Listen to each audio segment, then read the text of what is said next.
Back in your lives with more Street Fighter 6 action is ICFC Asia for Street Fighter 6 Week 3 for the fall season. Potch Spice and the one and only Ringe joining you now for this intense week. Ringe, how are you feeling today?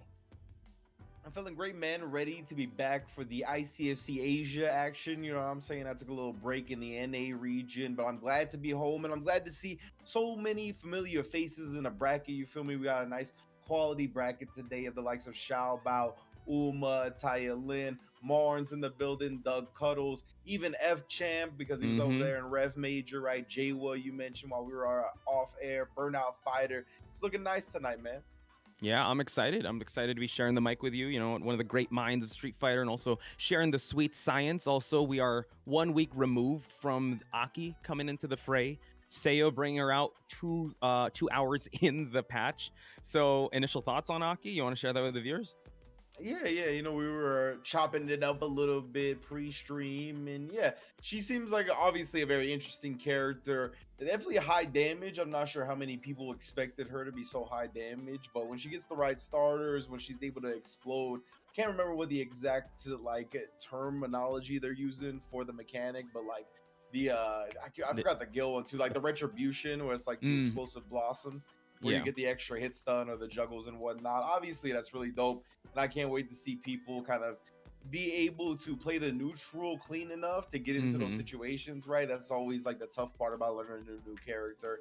And she's got some, I mean, handicaps in some areas regarding that. Like her light buttons don't go very far. Her defense is pretty weak, right? No invincible reversal. When it comes to just the OD meter, the super level 1 is very slow on startup. So yeah, man, but she's got her pros and cons like everybody else. Yeah, I would say a warm welcome, welcome into the character fray of Street Fighter 6. Hopefully Seo's going to bring her out, or someone else picked her up, because again, you know, this is still the age of exploration with how she's going to be fitting into the meta. Again, damage is there. She does have her glaring issues, but you know, hopefully she'll get stress tested tonight. And big shout outs to each and every one of you that's joining us. Again, exclamation point Matcherino in the chat for you guys to support these players once again, showing up each and every week. You got the top eights usually here, but you know what, we want to give rewards to each and every one of these guys. So you know what to do. Click that link and then you just got to sign in for that. I don't know if we're gonna have instructions for that, but we are going to go to a quick ad break, so we'll see you guys in a bit. Imagine you at your local, and then disaster strikes. Help! I've fallen into losers and I can't get up! Combo alert! Have you ever been about to stomp some scrub when your custom-built jank box craps out on you? Isn't it time you got something official? The Quanba Obsidian 2 has full PC, PS4, and PS5 functionality. The Obsidian 2 has a unique storage compartment. Another stick? Or cord? Or burrito? Can't keep your other peripherals on your table or lap? The Obsidian 2 has a comfortable, non-slip surface. And the Obsidian 2 features top-of-the-line Sanwa parts. Head over to QuambaUSA.com now to purchase your Obsidian 2.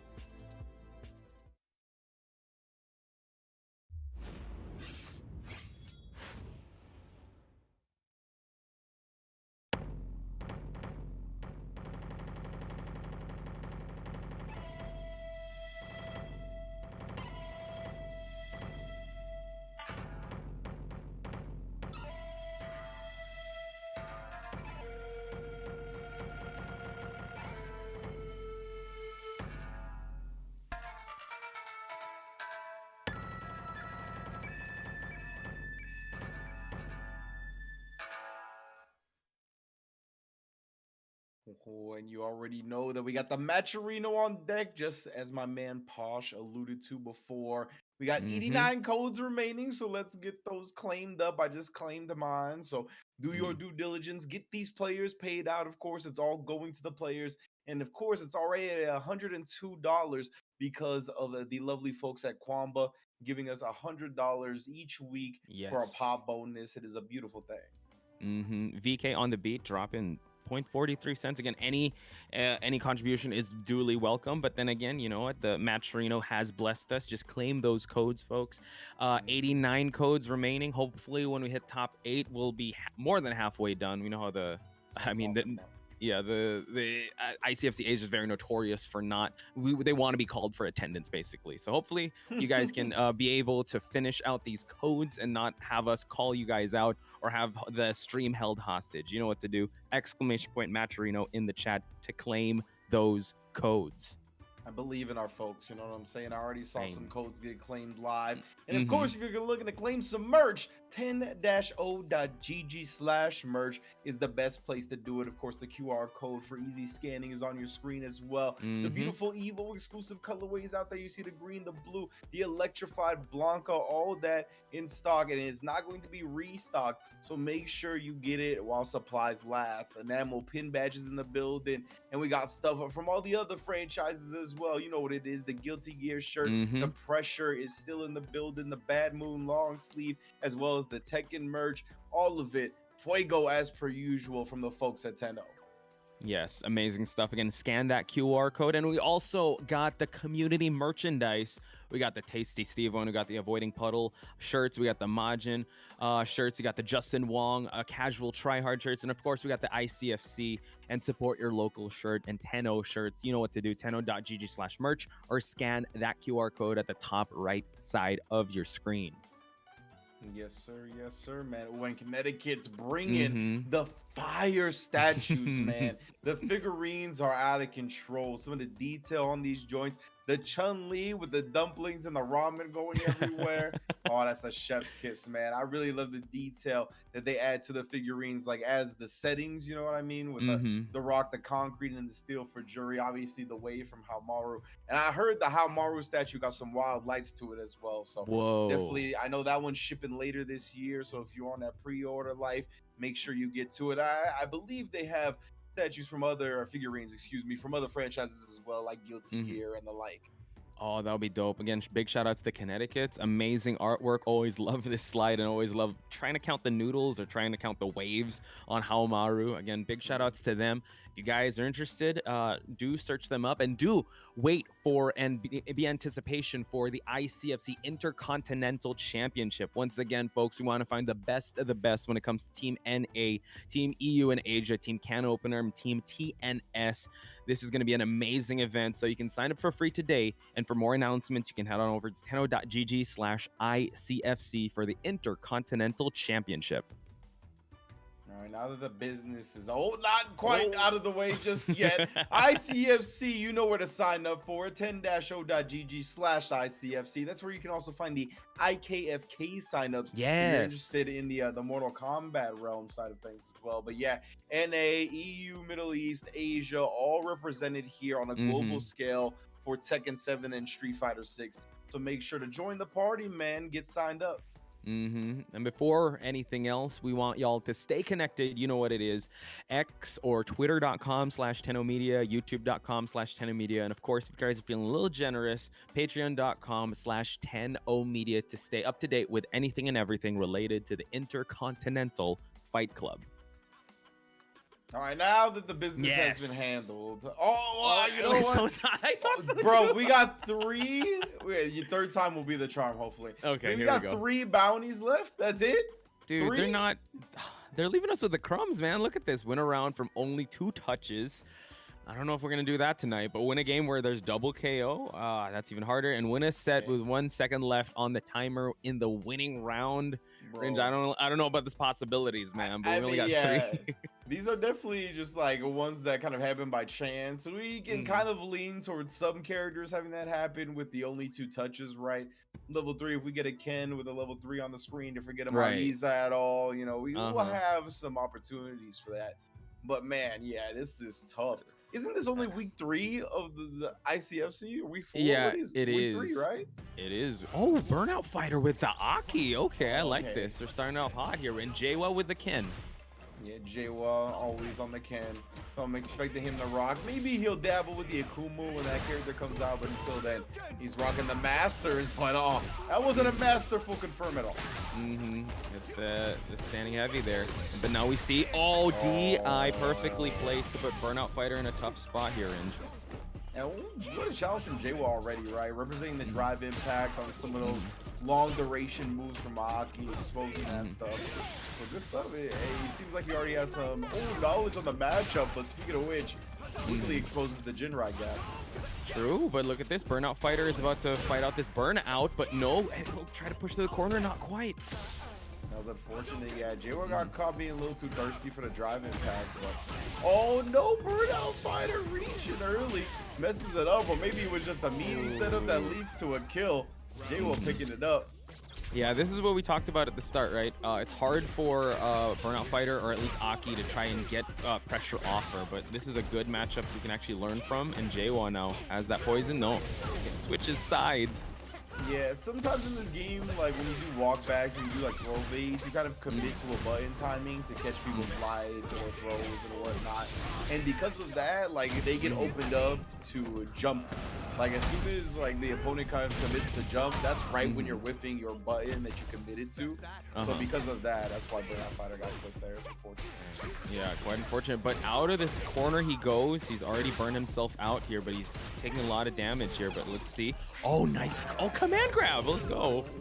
Command grabbed him out of the drive impact. That was so sick. Yeah, that snake crawl. But wait a minute. He doesn't have a bar either. Jiewa, though, he burned himself out in the process. I didn't notice, so he couldn't bully with drive impact. Now BurnoutFighter just needs a pixel of chip. Gonna let the super rip because, hey, all he needs is the chip. Sees him running in. Great stuff. Yeah, and he's starting out the round with at least one super meter. So, yeah, just back and forth we go. Jiewa now has to be careful with that approach. Oh, nice throw escape by BurnoutFighter. Yeah, it looked like he reached with the forward heavy punch right there. Long distance normal for Aki, but beautiful parry afterward. They just switch sides on him. Drive Rush is challenged with a trade combo. BurnoutFighter was very aware. Oh, let's go. DI answered here by BurnoutFighter. Now corner pressure is going to come out. Jiewa has to defend this next mix-up. Oh, look at the big damage on Aki, man. This is what we mentioned. Blow him up, still poison. Wow, that jump button hit overhead so quickly. Oh my god, yeah. I think that's her special, like her little leaf special. That was wild. I forgot the name of it, but me and James said, okay, we'll just call it the air stabbies, like just the more pressure. So it seems like Jiewa is gonna go back to character select. No, seems like he's gonna still rock with a Ken here. But yeah, that was just quite impressive, especially that last sequence. So yeah, she can definitely blow up your life bar in an instant. It was a hard call out, right? I thought Jiewa would commit to the low forward Jinrai. That's exactly what happened. So was able to drive impact through it, and it was a huge reward considering Ken was close to the corner. And I mean, Aki could pump out the damage. That's someone we mentioned before. Tried to slide across, but able to get thrown into the corner. Jiewa now. Ooh, now he's the crouching jabs, able to catch BurnoutFighter, but BurnoutFighter's doing the swing in here. Indeed, and now Burnout has him in the corner again. Looked like a save jump. I don't know what Jiewa was trying, but look at the damage he's eating for it. Very efficient on the drive meter spindage as well. Wow, nice shimmy there. Gets the plus frames. No, the EX has to be plus frames. Now he's able to throw in the corner, able to recover himself, but Jiewa is in a huge deficit here, Rin. Most definitely. And again, that's what I was talking about before, right? On these throw baits, they commit to the timings after the walk back. The jumps will blow that up all the time. Good read there. He's trying to go for that snake crawl there, but nice throw escape from BurnoutFighter. Wow, and that low profile, the drive rush fears. Okay, Burnout. True. Man, it's definitely taking Jiewa by surprise right now. I know. It's just, again, new character, but he's really done the homework here. Another command grab from that snake crawl. No, Jiewa not looking too good. This is so good for Burnout. He's going to anti-air with the level 3. That's going to do it. BurnoutFighter taking it over Jiewa 2-0 on the Aki. That was clinical. And hey, can we get some Matcherino codes claimed for that Let's one? go. Like, please. These players already putting on a show. Game 1 of ICFC Asia this week. That was clean, man. And this is Jiewa we're talking about, caught by surprise, clinical, surgical with how he was able to make. I mean, an early storm of Ken, I understand that, but like you said, the walkbacks to bait out the throw or the jumps to able to bait out that throw. The command grabs were landing on his side, and the damage is definitely something we got to highlight. So not sure if we can get that 2 touches bounty, but at least we know we got damage on the board here if we see BurnoutFighter once again. That was sick, man. And he was doing a great job taking advantage of the character being new, right? We saw the jump normal putting pressure on Jiewa, caught him walking forward once or twice, making sure that to just keep him uncomfortable. And that command grab landed. I mean, it felt like 4 or 5 times. So beautiful stuff. And I'd be surprised because that snake crawl is really slow. So for him to be able to do that and then command grab right away, really just caught Jiewa off guard. So hopefully we'll see a run back of that. But I'm super excited to see more Aki. I honestly need to know more about this. A lot of my friends said she's super fun to play. Probably not to play against, but I could see the appeal here because she definitely can just burn your meter out. Burn your life out, I mean. And man, that was the low profile on the drive burst and heavy punch too. That was so cool. That was so cool. Definitely. So how would you say, like, is she receiving a better reception compared to Rashid? Or because I mean, she's definitely having more representation here in ICFC Asia at least, right? Yeah. Rashid, I feel like out the gate, people kind of thought he was a little whatever. Like, and a lot of people had gripes with the anti-air, right? And still do. Like, he doesn't have the most consistent anti-air game in Street Fighter 6. But I think now a lot of people have him a lot higher than they initially did. He seems like quite the strong character. I would say, like, you know, on that, obviously, maybe close to that echelon that's like at the super top tier where it's like all the characters that I consider very powerful, like the Juris and the Kens, the JPs, the Chun-Lis, stuff like that. But Guile. But, you know, I think time will tell. Character is very strong, though. Very capable of winning tournaments 100%. I think it was James that did bring it to the fray that he said that I think the reason why a lot of people are gravitating towards Aki is because she's technically a new character. We've seen Rashid in 5, right? So they're like, ooh, shiny new toy. Let's go with Aki. I think the appeal of Rashid was more of like the ones that were loyalists or the ones that were like, oh, he's going to adapt well to the Street Fighter 6 system. So, and then TK Breezy said last week, well, I think people just want to work smarter, not harder, and not work too hard for their combos because Rashid does have he needs very optimal stuff. Aki, though, still Age of Exploration. Can't wait to see more of what she'll bring to the table, especially here tonight in ICFC Asia. Yeah, man. Yeah, it is kind of unfortunate that we don't see like a lot of new Rashid players. It's all the usual suspects that we saw from 5, right? Big Bird, JB, Gachi-kun, John Takeuchi, all those players. So, you know, hopefully we get to see more, especially in EU. We didn't really get to see much Rashid in EU at all in Street Fighter 5. So hopefully they get a couple of players picking up that character. But yeah, man, he definitely has some technical things. I know like the super optimal late double jump is like an actual like 1-frame combo and whatnot. So definitely super cool that he has that available. He does have stable, strong combos without that. But I like having that little extra on top, you know what I mean? And Aki seems to have plenty of that as well. Oh, yeah, definitely. So hopefully we'll see more of Aki. And while we're still waiting for this next match, just promoting the match arena once again. It seems like all these players are out here to show us what they got. BurnoutFighter coming out of the gates. He was a Blanca, right? Or if I remember that correctly. BurnoutFighter, I know High Fight. Yeah, High Fight. Oh, you know what? It was High Fight. BurnoutFighter, I can't remember what he was playing. I think he was playing Dhalsim, if I was Dhalsim, okay, if that was him. But now he's using the Aki. I would say also her normals are pretty long-reaching. Not as long as Dhalsim, though. A lot of startup, but still, like, so it kind of, you can see where he was coming from. So we might actually see 2 Sims here with FChamp also in the bracket. So hopefully we'll see how that's going to go. But yeah, BurnoutFighter seems to be rocking the Aki for now. And hopefully you guys are rocking that match arena while we wait. Yes, indeed, man. Yeah, I'm glad that we already got to see some Aki on display. As you mentioned, she does have some reach, the forward fierce. I think her stand heavy punch goes pretty far as well. She obviously has the lash specials as well, right? Where she throws the little poison whip out. But let's get some classic Street Fighter 6. Luke versus Ken. Roxas in the building. What happened to the Geef, bro? You've given up? Not like this, Roxas. The Geef is on the bench. And Luke, of all characters, the $1 million character. Oh no, the Geef army will not approve of this. But Satoshi in a big trouble here. But of course, he's a Ken. He's just gonna DP his way out of the corner. what I'm talking about, bro. And then just immediately put the drive rush jab on him as well. That Evo winning strat. Took the throw for now. Oh, you know, right back at you, bro. Speaking of throws, Sandblast to close the distance. He rushes on in. Satoshi backed him up to a corner once again. Satoshi likes that stand heavy punch. It's a bit of a scary button to press for Ken, and that was a scary reach, brother. Payne with most of the remaining life bar. Waking up in the trade, can't afford another one of those either. It was sweep afterwards. This man is a wild child, a little bit too thirsty for the impact though. When you said wild child, he went DI right away. That was read by Roxas, jumping over that. Yeah, I'm for this, Ken. This is how Ken's live and die by. Let's go. This is definitely, yeah, like a stereotypical super aggressive Ken right now that we're seeing. Roxas identifying it as well, waking up with his own OD. Surprised Satoshi didn't respond as well. Yeah, usually when a DP is like, oh yeah, I got one of those, and I got this combo too. Gets the perfect knuckles here, goes to the level 3 as well. I like this. Roxas pretty low on drive meter at this point, so it's going to give him a healthy life lead, give him the drive meter advantage as well. Good discipline by Satoshi for now, but Roxas trying to bully him to that corner, and he burned him out too, Range. Indeed, Satoshi not really responding to the charge flash knuckle. They response to the pressure sequence with a raw level 3 that connects.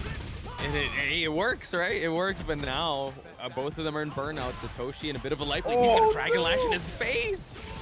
Can he kill? No, not quite. DP scaled way too much, and he already spent the meter on level 3, but a perfectly timed jump from Roxas. Doesn't get the perfect flash knuckle. Oh, barely dodges the projectile, but doesn't dodge the DP. Whoa, wow, indeed.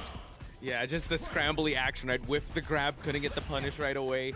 These dudes are swinging for the fences. It's looking like a playground with all the swings, man. Most definitely. He's gonna get knocked off the monkey bars. They're playing like gorillas. They are. Look at that, but so far it's a very entertaining match. He rushes on in. It's so risky. Finally, Satoshi, he was thirsty for that before. Oh, he could have switched sides with the OD Dragon Lash, but it would have burned him out, I believe. So I like the jump over instead, and the drive impact finds home, but doesn't find the combo. Not ready, but now Satoshi. Okay, burn him out, but he just DPs in his face. Roxas now. There we go. Oh, good correction on the DP there. They're jumping. The floor is lava here, Inge. I'm telling you, they're playing on the monkey bars, bro. Not even trying to get to the ground. Oh, beast mode, level 2. Raw, that's gonna be enough. Gordon Ramsay's back, baby. Hell's Kitchen new season. Oh, really? Okay, I gotta go. Yeah, you gotta get on that, bro. Only one episode has aired, so you good. We at the beginning. Gotcha. All right, I could wait to catch up, but hopefully Satoshi's gonna catch up. Unfortunate there, no punish for Satoshi. Big opportunity there, but let's see if these two can calm down so far, or hit the gas even more. Damage left on the table, but he's trying to make up for some of that here. He's hoping to catch him flinching after throwing off the drive rush jab before. Let's catch him blocking again with another throw. Catches him reaching with a crouch medium kick as well. That was a pretty whiff punish. Yep, Satoshi. Oh, he's walking back now, just stalking his prey. Spell the end. Let's go, Satoshi on the board for 1. He caught Roxas jumping right there. Just hit him raw with another same medium punch after the first drive rush one. Yeah, definitely practicing a lot more discipline, not too DP happy. They're keeping it grounded footsies for now. Let's see, it just takes one. Good jump in by Satoshi. Finds and he cashes out. It's a very OD efficient combo. It doesn't spin any of it and still does a lot of damage. Did spin the super, obviously. True. Roxas now getting a -2 fireball on the OD. So good button press back, but I had to be an execution error. They did patch the game, so that's supposed to happen less. I don't know. Oh yeah, like you inputted quarter circle a few seconds ago. Oh yeah, it's definitely a super, and this is definitely a round win by Satoshi. Roxas there got a little grab happy. I don't know if he's gonna think about going on the Geef. No, it seems like he's gonna rock with a loop. Yeah, that was fast. Game 2. Nice little walk forward into the cross cut. Wait a minute.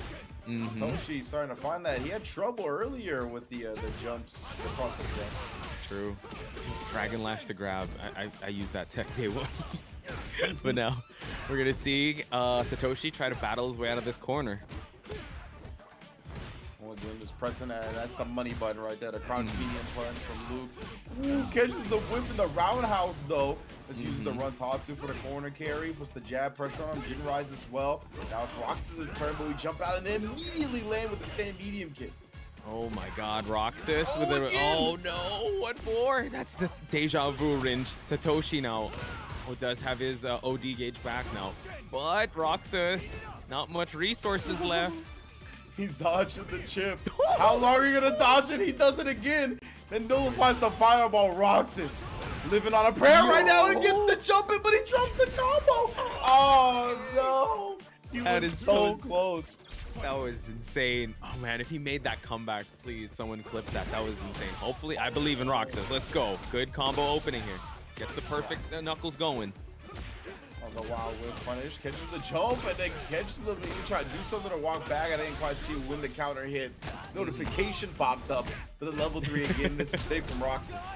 So let's see what's gonna happen now. Satoshi in a tough spot. He's pretty healthy in terms of OD and also gauge. He's got CA on deck. Oh, but the DP, EX DP.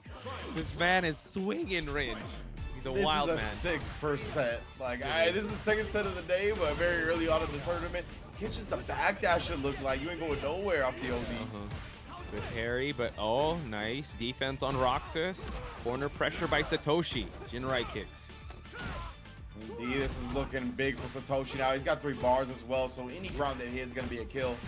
Oh no, anti-air there. Roxas now in the big life deficit, but he's still got the perfect knuckles on deck. Satoshi, oh, catches the toes coming in. That's going to be, oh my God, it's not it yet, Ridge. Bro, you got to be kidding me here. He just cashes out with the level 1. He's got a chance, but he can't really drive impact. He can indeed. Oh, Satoshi, he tried to press a button. I was going to say Roxas. He doesn't have the health to absorb a hit with his drive impact. That was the point I was getting to, but he put a drive rush normal before it, made sure he had the plus frames to where you were going to press buttons. It wasn't going to come out in time to stuff the drive impact. That was a great foresight right there. And a nail biter down into the last bit. And he has Satoshi. He dropped the game-winning DP. That's all he needed. It was so heartbreaking, but I mean, the story was really Roxas, right? After that bullet hell of Ken running to your face and like just trying to avoid all the projectiles, he wasn't able to get that round. But in the end, there, what a clutch finisher. Roxas, I mean, I really like the Geef, but his Luke is definitely must-see ICFC with that performance. That was a wild man.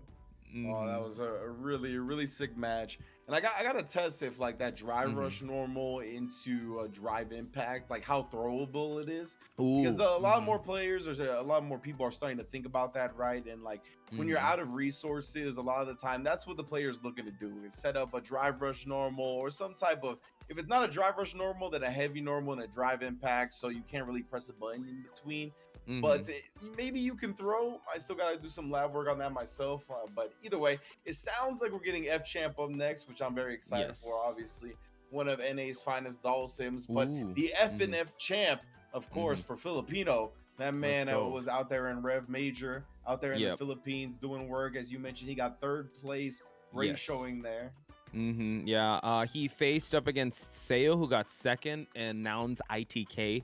Seo has Dhalsim nightmares at this point. Like, I interviewed him when he got 2nd place. He was like, he picked Luke to counter FChamp because FChamp actually sent him to the losers bracket in top 8. He tried going Ken, it didn't work out. Then he brought out the Luke, and then eventually went JP. But this is a crazy match. This is gonna be this is gonna be real tough if she's in. Uma, the returning champ here, going against FChampRyan. We are in a different MR bracket, bro. The 2100 club here for FChamp. But look at that, the stock counter poking the full screen limbs from Dhalsim. He definitely doesn't want him in, but look at the patience here by FChamp. Uma definitely wants to keep this close quarters. Absolutely, and then baits out the drive reversal immediately. Dhalsim do go to that well more so than anybody else, and then just leaves him standing for the throw reset. Immediately recognizes the drill, and then again just stuffs the attempt. Yeah, just classic Uma, right? Just overpowering, overboiling, but nice. It's that parry there, perfect parry just for him to get the grab. But it's FChamp now trying to push for the corner. Yeah, Uma tried to wake up with a parry of his own right there, just ended up getting thrown for it. Now FChamp trying to stall that way in. Make him pay for it with his life. Yeah, with his drive gauge, and now Uma spending the drive meter. So far, FChamp doing great with the defense, but once Uma's in, it's gonna be hard for him to for FChamp to get out of that pressure. So let's see the patience of FChamp versus the will of Uma to drive rush in. Yeah, the anti-air choices are looking clean from Champ. Even when he traded earlier in the round, was immediately ready with the back medium kick. Look at even when he's starting to get towards the corner, teleports out, but yeah, still an unfortunate spot to be in. Definitely closer than he feels comfortable. Catches Uma with the button press back, but surprisingly enough, not able to combo off that punch. Whoa. Okay, 2 drills, and now Uma just 1 chip damage away. The DI, thankfully the wall was not there. Able to trade there in favor of FChamp. So this is a nerve-wracking match here, Ringe. Indeed, again, the drive reversal gets baited out. Uma just a quick drive rush button on him, not committing to anything afterwards. Now the feng shui is committed to. Just throws the wake up button attempt from FChamp. Is he crouching? Yes, he is. That was good. The fireball's still there, but he's ready for the parry. FChamp needs to get out of that corner. Well, yeah, her throw animation is so fast. She actually still has to deal with the fireball. The recovery is insane, and that perfect KO is insane, Ringe. Uma scores first blood here, first game, but FChamp still sticks with the sim. He does have a pocket Honda, but I think it's just more of him warming up to Uma's overwhelming pace here. Wow, and then the perfect parry and teleport check. That was so sick. Uma's just on another level here. Yeah, because usually you feel comfortable as Dhalsim covering those teleports with a fireball, right? But the perfect parry just allowed him to instantly recover, still check regardless. Yeah, Uma's just playing 4D chess at this point. He got clipped. Oh my god, Uma now. Definitely in here. FChamp has got to teleport his way out or find a way out. Drive rush jab will finally teleport off the knockdown, but that's why Uma immediately goes to the cross-up jump. Catches him walking forward just to look like. Hey, FChamp in the life lead here, but this Juri we're talking about. Good parry so far, but no, just checks him on his way in. FChamp getting one round in. Man, nice stuff from FChamp. I like that button placement coming after the parry. Knew that Uma had been pretty consistently perfect parrying and then making his way in. Defense, though, able to block that, but couldn't avoid the throw there, but FChamp. Good checks here to keep Uma like just constantly sacrificing the life gauge to cover distance. You can see Uma getting a little frustrated now, starting to throw out the parries, just looking for the limbs. Nice check regardless. Crouch check. In the corner. This is where Uma could definitely blow up here. One wrong move and FChamp said nice perfect parry, throws him to the corner. Now he backs away. Yeah, that was huge for FChamp, man. The perfect parry from Dhalsim's on the jump in. Getting a back throw off of that gives him so much real estate to work with. Obviously, more annoying than almost any other character when he has the full screen to his back. And FChamp cutting him off at the pass to tie up the set. Wow. I mean, he really played that well. He just makes 2 mistakes and it's Uma's round, right? So he has to play this one really on point. Nice. Able to defend here and keep the distance going. And it's a meaty button to check a drive rush with. But I think FChamp was one of his first YouTube videos for this game was about checking drive rushes. So he is very hyper aware of that. True, especially with Uma. I mean, he definitely adjusted from the first match that they had. Oh man, Uma is worse for aware here. He can't get in. Again, look at that, the same button. Wow. That is a big stuff to press from FChamp. The heavy checks. Definitely very impressive here. Uma still hasn't found a solution just yet. EX Fireball here just to cover some distance. Uma's forced to hold that parry button, but FChamp chooses to teleport in. Indeed, no anti-air attempt there. It was a little bit awkward of a spacing, and it's going to allow Uma finally an opportunity here, some offense. Uh-oh, nice check here with a swipe, and now FChamp has to teleport his way out. Drive gauge not so healthy, but the distance is there, Ringe. Most definitely, and Champ's gonna feel very comfortable from this. He already has a life lead. Uma has to come to him in the first place, so it's exactly where Dhalsim wants to be. He teleports in once again, and FChamp seems to be in control of this matchup. Uma constantly pursuing FChamp, but he's just such a slippery target, but able to punish. That was clean, man. The drive rush buffer behind it, giving him a full combo, and he feels the pain, right? Being burnt out in this matchup where he's fighting tooth and nail for every bit of damage he's gonna get. Spins the CA, huge. Yeah, what's gonna happen now? Oh my God, they trade. He got caught reaching right there, and then Champ just pressing buttons on a hit. Uma failing to confirm the attack, and FChamp's gonna take it 2-1. Yep, 2-1 against Uma here, our last week's winner, and FChamp's Dhalsim has definitely arrived here at ICFC Asia. Holy smokes, Ringe. It was a constant cat and mouse chase, but it was the one that was pursuing that got burnt there at the end. In your opinion, who would you rather be, the one pursuing or the one like keeping the person at bay? I'm always like a rush down type of guy, right? So I'm definitely on the pursuing end of things. Like I'm definitely the Juri in that matchup. But man, that's what's great about FChamp is that he's just such an all-around fighting game player, right? That he's willing to scrap it out, and you could tell like he had felt that Uma, like I think recognized that Uma felt the pressure, right? Yeah. And Uma was playing at a pretty high speed, high tempo, and I don't think he was playing as clean as like when he usually wins the tournament. I think Champ recognized that. Dhalsim does that to you, and that's why he was pressing on hit at the end there, right? He was like, bro, I do not believe that you're gonna confirm these lights. I don't think you're even gonna go into some type of like safe string, right? It's more like when you're in a scramble like that for that last bit of health, a lot of the time people kind of want to hit that throw when they're close, whether it be a tick throw or get the throw bait off, and he was just ready to press afterwards. So big ups to FChamp. That was a scrappy game. The way these sets have opened already have been super sick. I'm enjoying all of them already. Oh yeah, from the Ken and Luke matchup of Roxas and Satoshi, and now this one, kind of a slow burn, but you really appreciate the intricacies FChamp is putting, the traps that he's putting Uma in. It was a masterclass of zoning and a masterclass of just keeping a rush down person at bay. But knowing Uma, he gets. Oh, sorry, you were saying? No, and all the drive rush checks, that was really impressive. Oh yeah. Super good. Yeah, but I was gonna say, knowing Uma, he does get that buff coming from losers, so hopefully we see a run back from that match. But yeah, those drive rush checks, it was completely nullified. I mean, at the start it was working out, but towards the end there, it was just complete like walled zoning. Like you cannot cross, or else I will hit you with this button. Yeah, I can't remember what the input is in this game. I think it was back fierce in Street Fighter 5. So if it's like that, it's just the one where he crouches and puts the double fist out. That was an immaculate check. I don't know how fast that button is. I'm gonna check that in a moment.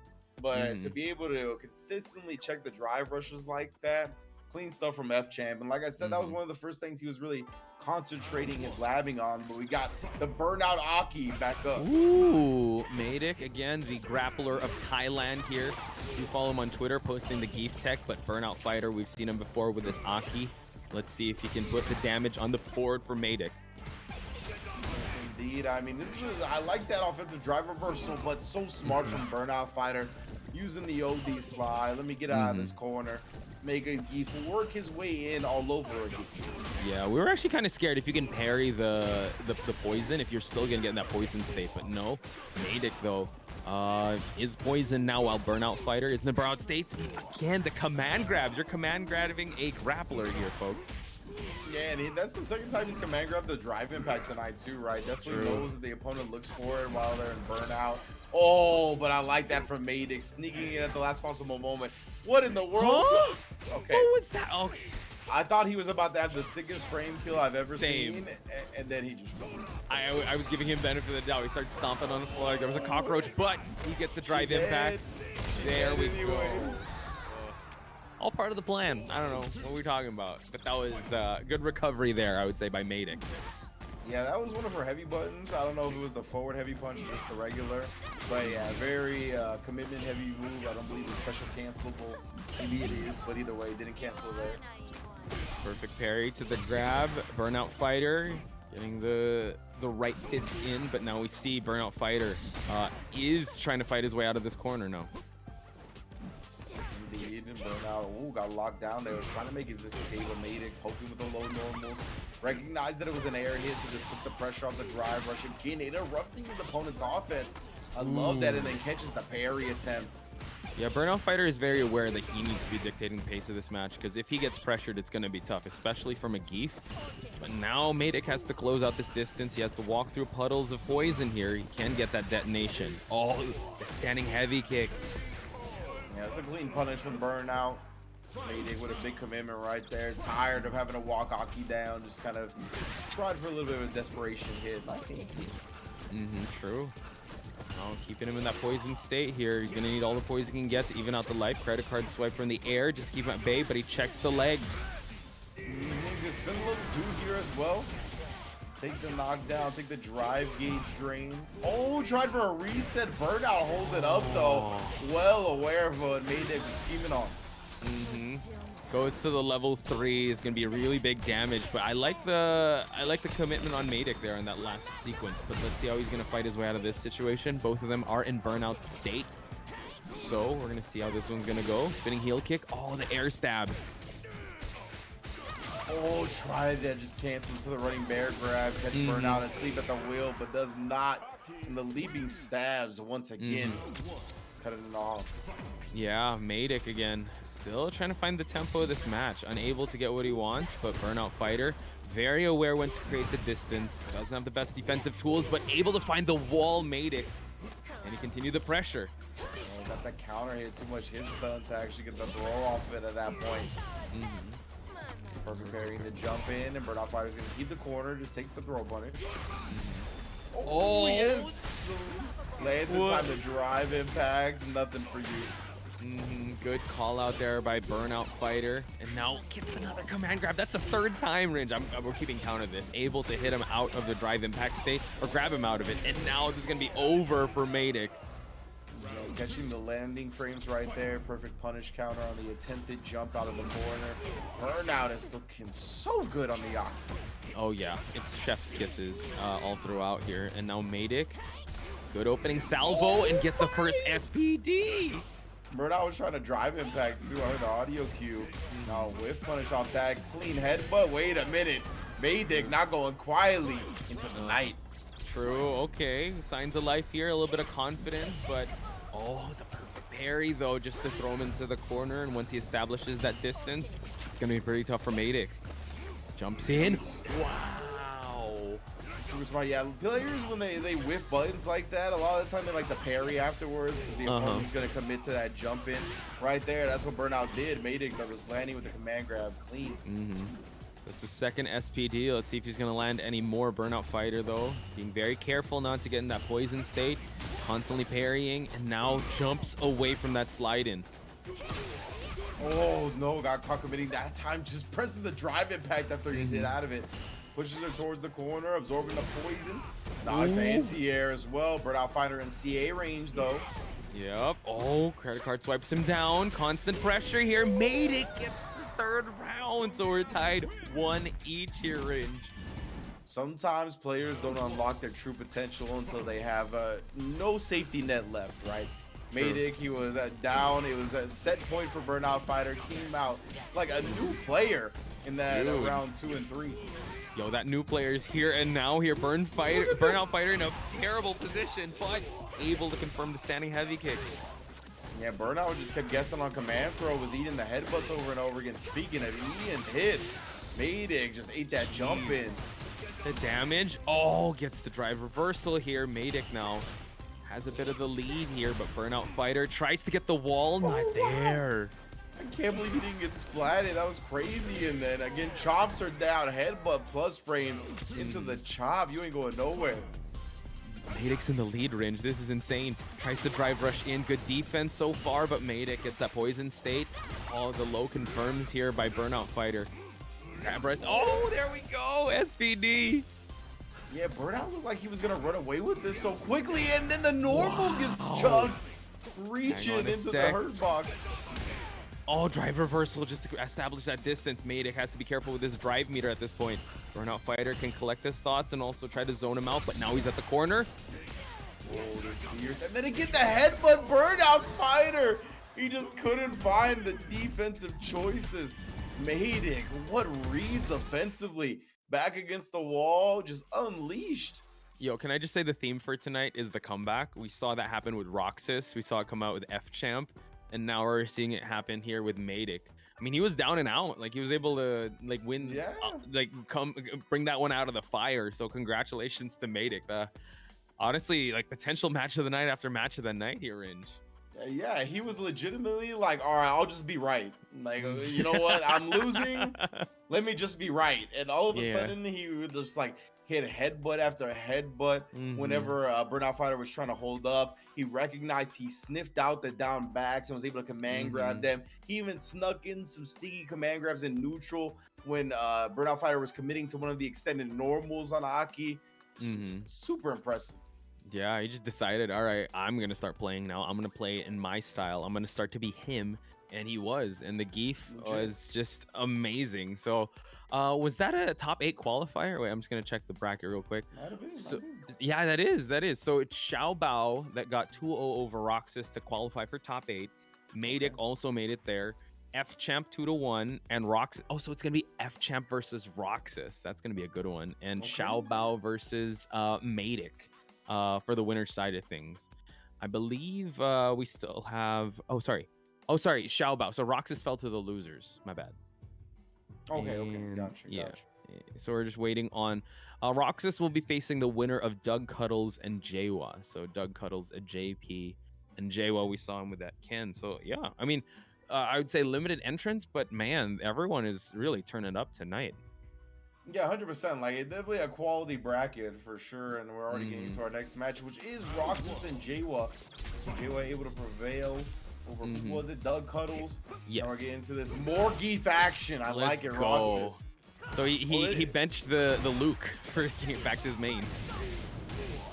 So here we go. Jiewa now trying to go for the corner pressure here, but Roxas tried to jump away, creating that distance, creating that separation from that corner while Jiewa eats that combo. Oh, but no, because Roxas 32 was the one rocking the loop, right? Right. We have 2 Roxas. Oh my god. Yeah. I was just making sure they were both entered. Okay, so this, Roxas 32 is the loop. Okay. Yeah. So Roxas here on the Zangief, well represented. That's what I wanted to see. My bad. I'm the Kingdom Hearts lore of James Chen is like screaming back to me right now with all the Roxas out there. They continue to mix us. They do. My bad. But here we go. Roxas though eating this huge combo from Jiewa. Oh, and the overhead meaty timing as well, so he gets a full combo afterward. We're gonna cash out for the kill on the level 2. Oh, Zangief, beefy boy. Doesn't matter. Yeah, chunky damage there, not quite enough, but he had a DI to work with, and Jiewa gets the first round here. That was gonna be tough. Roxas was either gonna have to parry or throw the drive impact, right? He didn't have enough health to drive impact back. He didn't have level 2 yet either. Okay, Dragon Lash to throw to the corner here. Roxas has to fight his way out of it. Oh, we got the rush into the corner. Jiewa trying to bait him out, does catch the jump and then catches the button on the ground as well. Meaty throws. Jumping knees. Talked about True. Walk back into button, committing on the timing. Ooh, okay. The red cyclone here. See, to the left. Okay, to the air grab. Let's go. Really attacking that drive meter right there. Put him less than a bar. Oh, he actually spins it himself as well. Just trying to really force it on Jiewa. Oh, he's got to win this round. That was a very expensive cash in for him to put Jiewa in the yellow here, but good defense so far. Jiewa still working with the chip. Oh, he's gonna chip him out. Yeah, Roxas. It's tough, right? When you're in that instance, you don't want to eat the chip, but then you, on your escape attempt, you end up getting hit. Puts him in chip out range for the fireball. That was tough. Yeah, what else you got to do right now? Oh man, the whiff grab. Good jumping heavy punch there from Jiewa. Indeed. Just goes with a safe jump setup. Gives him a noogie right on the dome piece. Keith doesn't like that so much, but Roxas now. Oh, runs into an ODDP. Indeed, Jiewa not gonna let him have any offense. Campaign gamer. Definitely just denying any attempts of offense here, and Jiewa 3 clean rounds up against Roxas. Again, this is I believe this is the loser side, so it's going to be real tough here for Roxas to come back from. 100%, man. Yeah, loser side very tough this week, as you mentioned. Quality from top to bottom when it comes to the entrance. Good check by Jiewa. His can is looking real sharp here. And now Roxas jumps out, tries to go for the cross body slam, and now connects with a decent combo. I mean, you gotta imagine Jay was at least a little upset, right? Losing round 1 to the Burnout Fighter A.K.I. Right. Like a lot of unfamiliarity caught him off guard, and players don't like losing to that in tournaments. Oh yeah, for sure. If it was just a knowledge check at that point, because if they tried, like, all right, definitely a better player, but if it was just a knowledge check, let's see if he'll be able to come back from it. Coming back with a vengeance is Jiewa, though. Yeah, he's the double drive rush and the level 3. He's a big boy. I think it's gonna put him on a pixel. Yeah, a little bit more than that. So though, Jiewa is such a commanding lead off of it. So I just checked if BurnoutFighter wins his next match in top 8, if Jiewa wins this, they will have that run back, and he makes it to the top 8, folks. So Jiewa hopefully can get that revenge run back up against BurnoutFighter. It'll be funny if BurnoutFighter actually went with Dhalsim instead. Yeah, right. It just like, denies the, like, nah, you lost that A.K.I clean, bro. That's true mental warfare right there. And not even gonna give him the run back on the character. True. So unfortunately, Roxas does fall out of this tournament to Jiewa, out with a vengeance, falling from the first round. But like we said before, he's working to get that comeback from BurnoutFighter's A.K.I. BurnoutFighter is actually facing Atayalin at this point, so I don't think we're gonna see that match, but it could be potential Sim versus Dee Jay or Sim or A.K.I versus Dee Jay. Atayalin again, a player we've seen in constantly here at ICFC Asia, but seems like Uma has sent out Marn, unfortunately. Oh, okay. So Uma and Marn, that's definitely a clash of two fine players of the region, right? So Marn falling a bit short here, but big ups to Uma. We talked about his losers bracket game. It's his top tier, it's his winners bracket game, maybe even on a higher level. So you got to watch out when you run into him below. But yeah, man, RIC, I love this. 41 codes already claimed up. You know what I'm saying? We got 59 left to go. So again, guys, this is a quality bracket, but not a big one. So the tournament is going to be going quick tonight. So let's try to get those codes claimed up. Remember, everything goes to the players. We've got fire matches today too. Like from start to now, everything has been really good. So I definitely want to see these players supported as heavily as possible. Remember, easy access, exclamation point Matcherino, easy claim code contributing. You can link your Twitch account. You already know what it is. So please pay these players out. Yeah, it's for free. Once again, big shout outs to Matcherino for putting up these claim codes. Again, nothing has disappointed so far, and rightfully so. I think we're off to a great start. We still have our top 8 inbound here. It seems like in our losers top 8, it's going to be Uma versus Book. So it's definitely Rushdown versus Rushdown with Book on that Ken. We did see Jiewa move on. We just have to wait for the conclusion of BurnoutFighter versus Atayalin. You got Maydic versus Xiabao, and you got FChampRyan versus Roxas. So please do reward these players for turning up each and every week and showing us amazing Street Fighter action. Exclamation point Matcherino in the chat, folks. And that's gonna look real good, man. Already the matches have been sick. Excited to see what Roxas 32 does up against FChamp, Xiabao, and Maydic, as you mentioned, the winner side of things. Looking deadly. If like ICFC would have like a match of the night, you know how like in UFC they have a fight of the night. Well, so far, what would be a match of the night for you before top 8? Man, I would probably say FChamp Uma. FChamp Uma, but I would give, because they have the like performance of the night too, right? Like they have that. So far, for that, I would give it to Maydic for that comeback. That comeback was wild, bro. On the BurnoutFighter A.K.I, I would give him performance of the night, but match FChamp and Uma so far. Okay, yeah, that's definitely something you could dissect and really understand what they were trying to do. I would definitely agree with you there. It was actually either that or the Roxas 32 versus Satoshi one, because that was like it's a banger, dude. That was just like two guys just swinging. Yeah, you gotta reward that. Here we have our next match. True UFC fight of the night.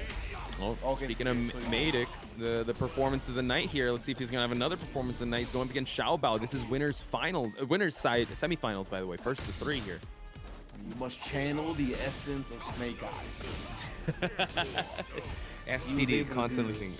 He was. Oh God, what was that match where he was able to just tilt the JP? Yeah, up against Reynolds in the, Yes. the online CBT for West Coast as well. So I mean, he qualified for Capcom Cup off that. Maydic finding trouble in the first round. You know, Snake Eyes didn't have a hot start either. It's all right. True. Channeling that Snake Eyes, just let him cook, as they say. But Xiabao, though, you know, his JP is terrifying.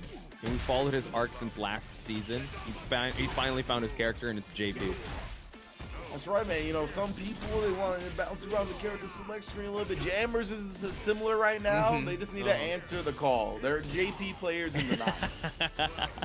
Closeted JP players in denials. But we will see here, Xiaobao, though, eats this DDT. Yeah, huge throw right there for Maydic. He was super close to getting burnt out. Gonna get burnt out anyway off the level 3 confirm.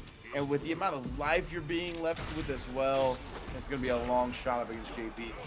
Oh my god, Maydic, though. This is a tough one to come back from, and Xiaobao just like that. You know, just let him warm up. Like in his previous performance, I think he just needs to warm up, get used to the pressure. But Xiaobao is a different beast, man. He's definitely on point with his JP. Maydic took it to a new level when he didn't have any more rounds he could afford to lose, right? So I'm not counting him out until we see Xiaobao on set 4. Oh yeah, 100%. Oh.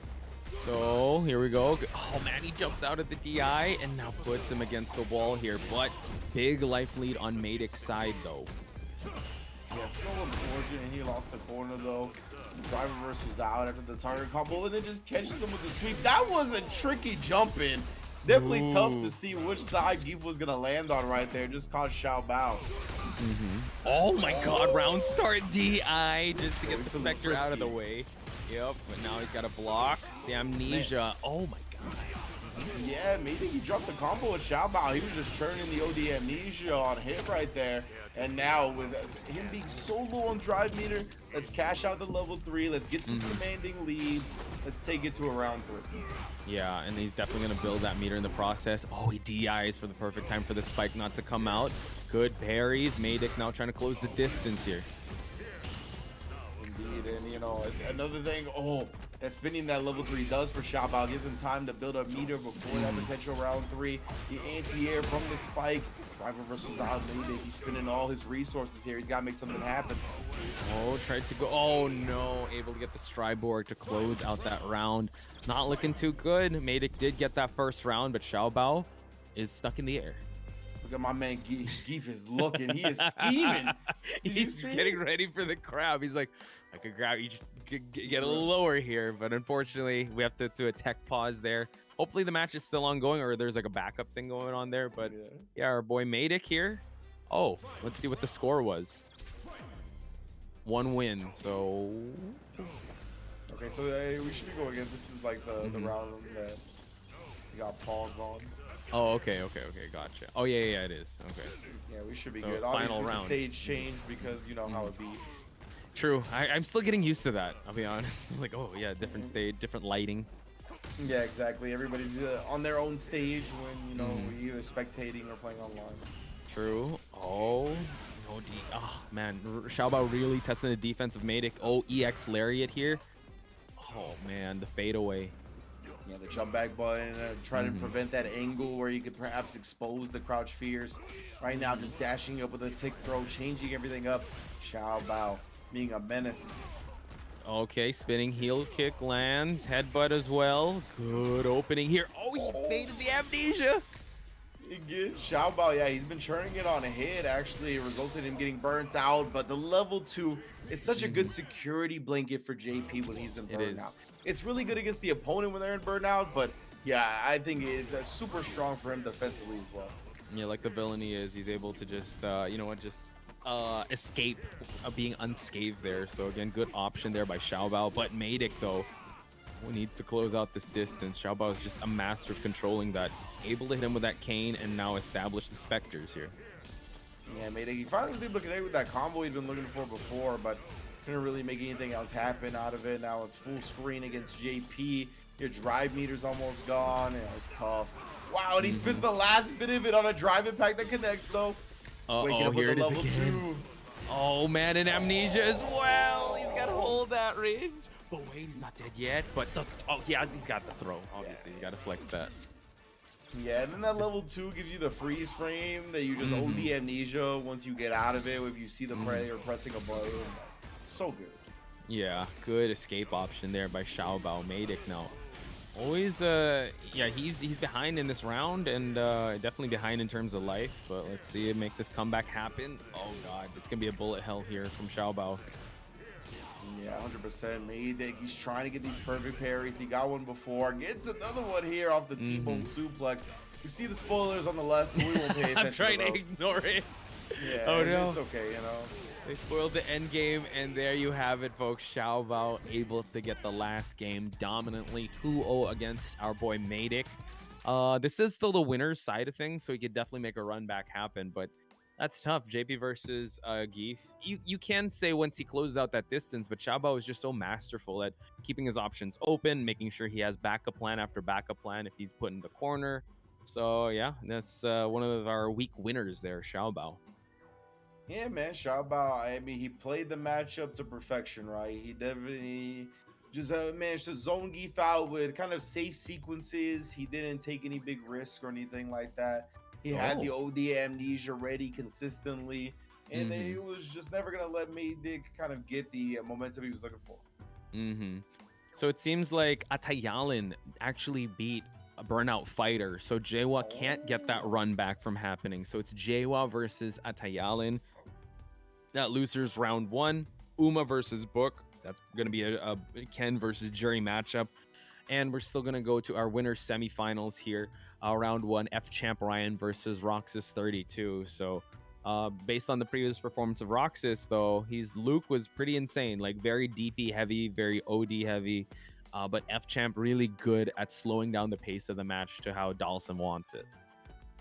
Yeah, definitely. Like, Champ has just been playing Dhalsim for so long, right? That he's very comfortable at all the paces and ranges. And even if it's a new iteration of the character, he's just one of those that he's built for that character as well. His defense is so strong. And that's something that you really need to be successful at a high level with Dhalsim, right? Because he has no invincible reversal with the OD. His level 2 can get ducked, right? We saw that in the first game. His level 1's not invincible. So with all those things in mind, you have to be pretty on point with your defensive choices. And FChamp always has been. So you can see with the drive rush checks, that's another fine example that we saw in the Uma, right? He'll even tailor himself to shutting down things that people abuse on offense early on in game. I can't wait to see that happen here. Especially, it was so masterful. And that's Uma we're talking about. Constant weak winner here. And for him to shut him down like that, I'm sure Uma wants that run back to happen with FChamp. And he's fighting his way from losers. So hopefully we get to see that. But for now, yeah, it's going to be FChamp versus, Roxas 32. It's going to be Luke versus Dhalsim.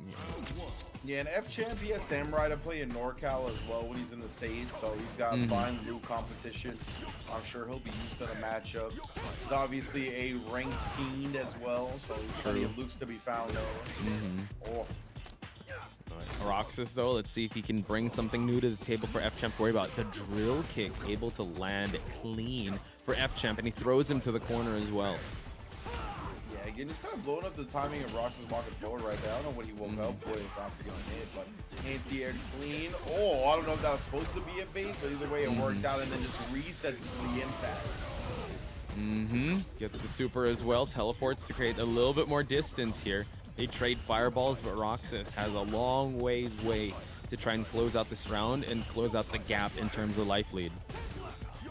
Indeed, and Chain still looking to bait out with those early drive rushes.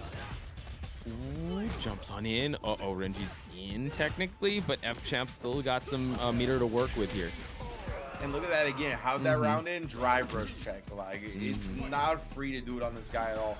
The only time I saw Uma really successfully do it was at mid-range into an immediate drive rush jab, right? Like these mid to long distance drive rushes, these drive rushes with these heavy buttons, all of that's getting shut down. True.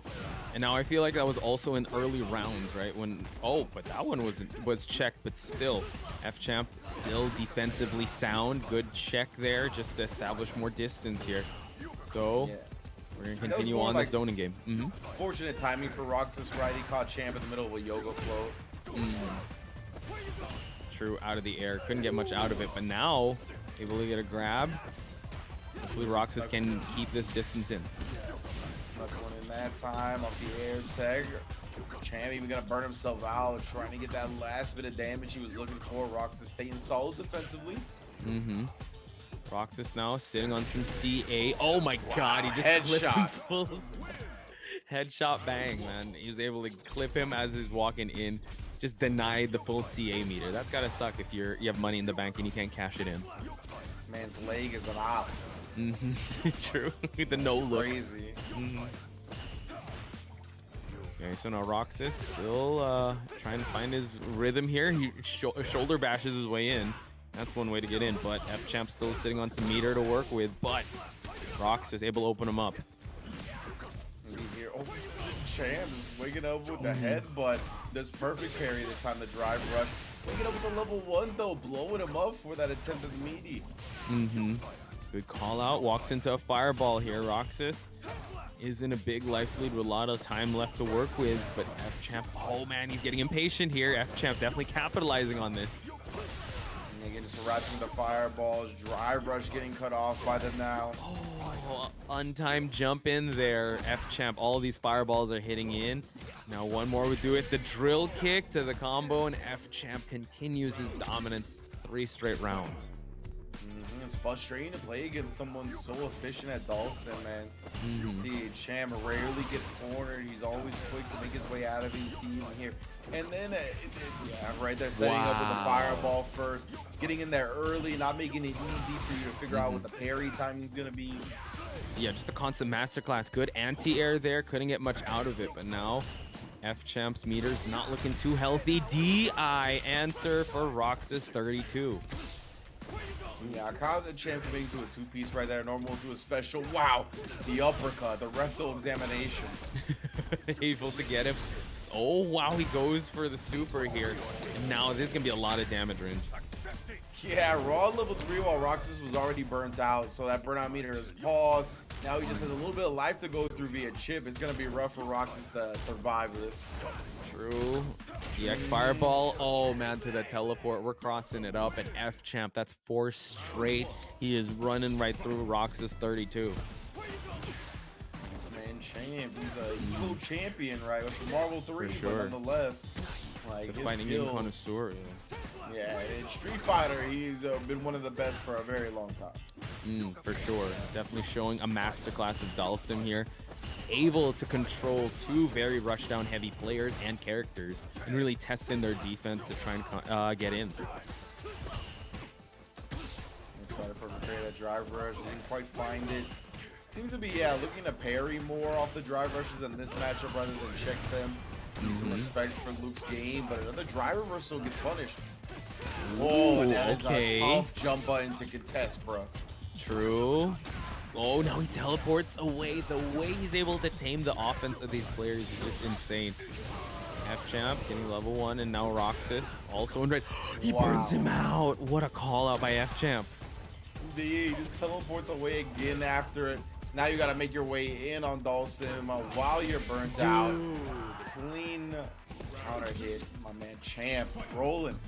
Yo, he's playing 40 checkers while 40 chess while we're playing checkers, man. This is insane. The way he's able to call these reads out from Roxas 32. He has not found a solution just yet, and FChamp on set point here for moving on. I'd like to see Roxas, considering how much Champ. Oh, and then this time Champ. I think he held the parry for a little bit longer, hoping to catch a limb, so Champ was extra ready to check it. Fireballs now, kind of over. Oh, sorry, go. Yeah, and Champ had been representing so much parry, right? That a lot of the time when people do that, you're gonna start thinking the drive rush throw them. So that was, I think, just a preemptive switch up from Champ as well. True. He just knows how to not like what's I would say flow or like flow chart so much, like be unpredictable. No autopilot. Exactly. He's constantly changing. He's constantly being on the offense and defense, and just like that, folks, FChampRyan is gonna head on over to the winners finals. Yeah, that man is a monster Clean. right there. Yeah, I think it's 6 straight rounds. I believe so. I think there was only 1 round he won, but that was just too much to count. Okay. It was just a masterclass performance of FChamp. So shout outs to him. I believe he's streaming his run as well, so you can check him out there. But Yeah, it is Xiaobao versus FChampRyan. A JP versus Dhalsim match. That's gonna be very interesting. I haven't think I've seen that much, but we are gonna see it potential happen. And we still got our losers round one, folks. But before anything else, I believe we do have some ads to show you guys. So we'll see you guys after this ad break. Imagine you at your local, and then disaster strikes. Help! I've fallen into losers and I can't get up! Combo alert! Have you ever been about to stomp some scrub when your custom built jank box craps out on you? Isn't it time you got something official? The Quanba Obsidian 2 has full PC, PS4, and PS5 functionality. The Obsidian 2 has a unique storage compartment. Another stick? Or cord? Or burrito? Can't keep your other peripherals on your table or lap? The Obsidian 2 has a comfortable, non-slip surface. And the Obsidian 2 features top-of-the-line Sanwa parts. Head over to QuambaUSA.com now to purchase your Obsidian 2.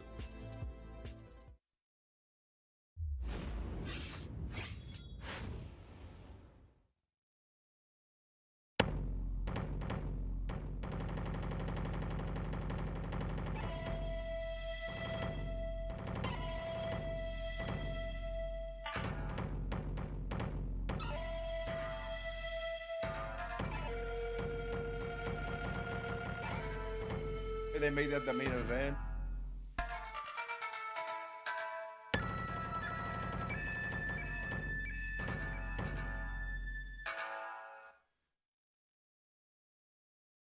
Welcome back, everybody. And again, 59 codes remaining. Please claim the codes. Get these players paid out. We're just trying to put as much money in their pockets as a way to pay back. The entertainment that they bring us tonight has been fire when it comes to the matches. So I want to make sure they get as much money as possible.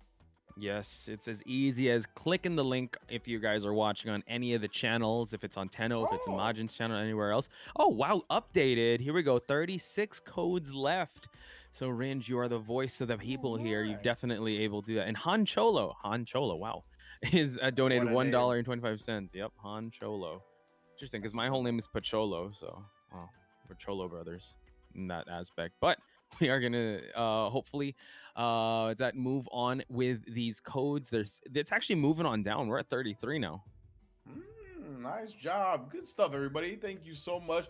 Again, this all goes to the players. We're just trying to make sure they get as much cash as possible. So love seeing those codes go down in real time. Appreciate y'all at home, because again, this is a quality bracket, but it's going to be a quick one tonight. We're already determined with our winners finals. We got losers bracket to make our way through as well. So let's get them all claimed up. Put a smile on those players' faces before we end the bracket, you know? So what?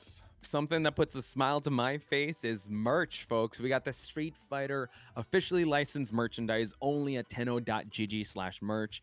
You got the Emalpin badges. You also got the Evo exclusive Shadowloo 4 Kings. And you also got the Continue capsules of all the World Warriors and premium embroidered hoodies. Just premium quality stuff, courtesy of Tenno. You know where to go. You scan that QR code, or you head on over to tenno.gg/merch to even check out the officially licensed merchandise. Aside from Street Fighter, we got the Guilty Gear, we got the KOF, we also got the Tekken 7 and KOF stuff. Amazing merchandise, really 100% quality, beautiful stuff. All you got to do is head on over to tenno.gg/merch or scan that QR code to get your merch today. Yes, indeed. You got all the streamers, all your favorites in the building here at 10-o.gg/merch. Avoiding the puzzle got his face on a damn pizza box. I was wondering when that was going to come out. The Tasty Steve shirt. Literally, they could flip the image upside down and that Tasty Steve shirt would still read Tasty Steve. It's a witchcraft, black magic I want no parts of. But hey, if you do, you know where to get the shirt at. Of course, all the lovely Tenno media shirts as well, including the ICFC and the Support Your Locals, the best message out of any of these t-shirts. Yes, you know where to go, tenno.gg/merch. And we also got amazing stuff to show you guys aside from this, but you know where to go. Also scan that QR code. Represent your favorite streamers today. Yeah, man. I was doing like one of the other ICFCs, and the dude literally flipped the image upside down, and it still read Tasty Steve. It was That was my messed up, actually man. when James told me that, I was like, I flipped myself over. I should have flipped my screen over.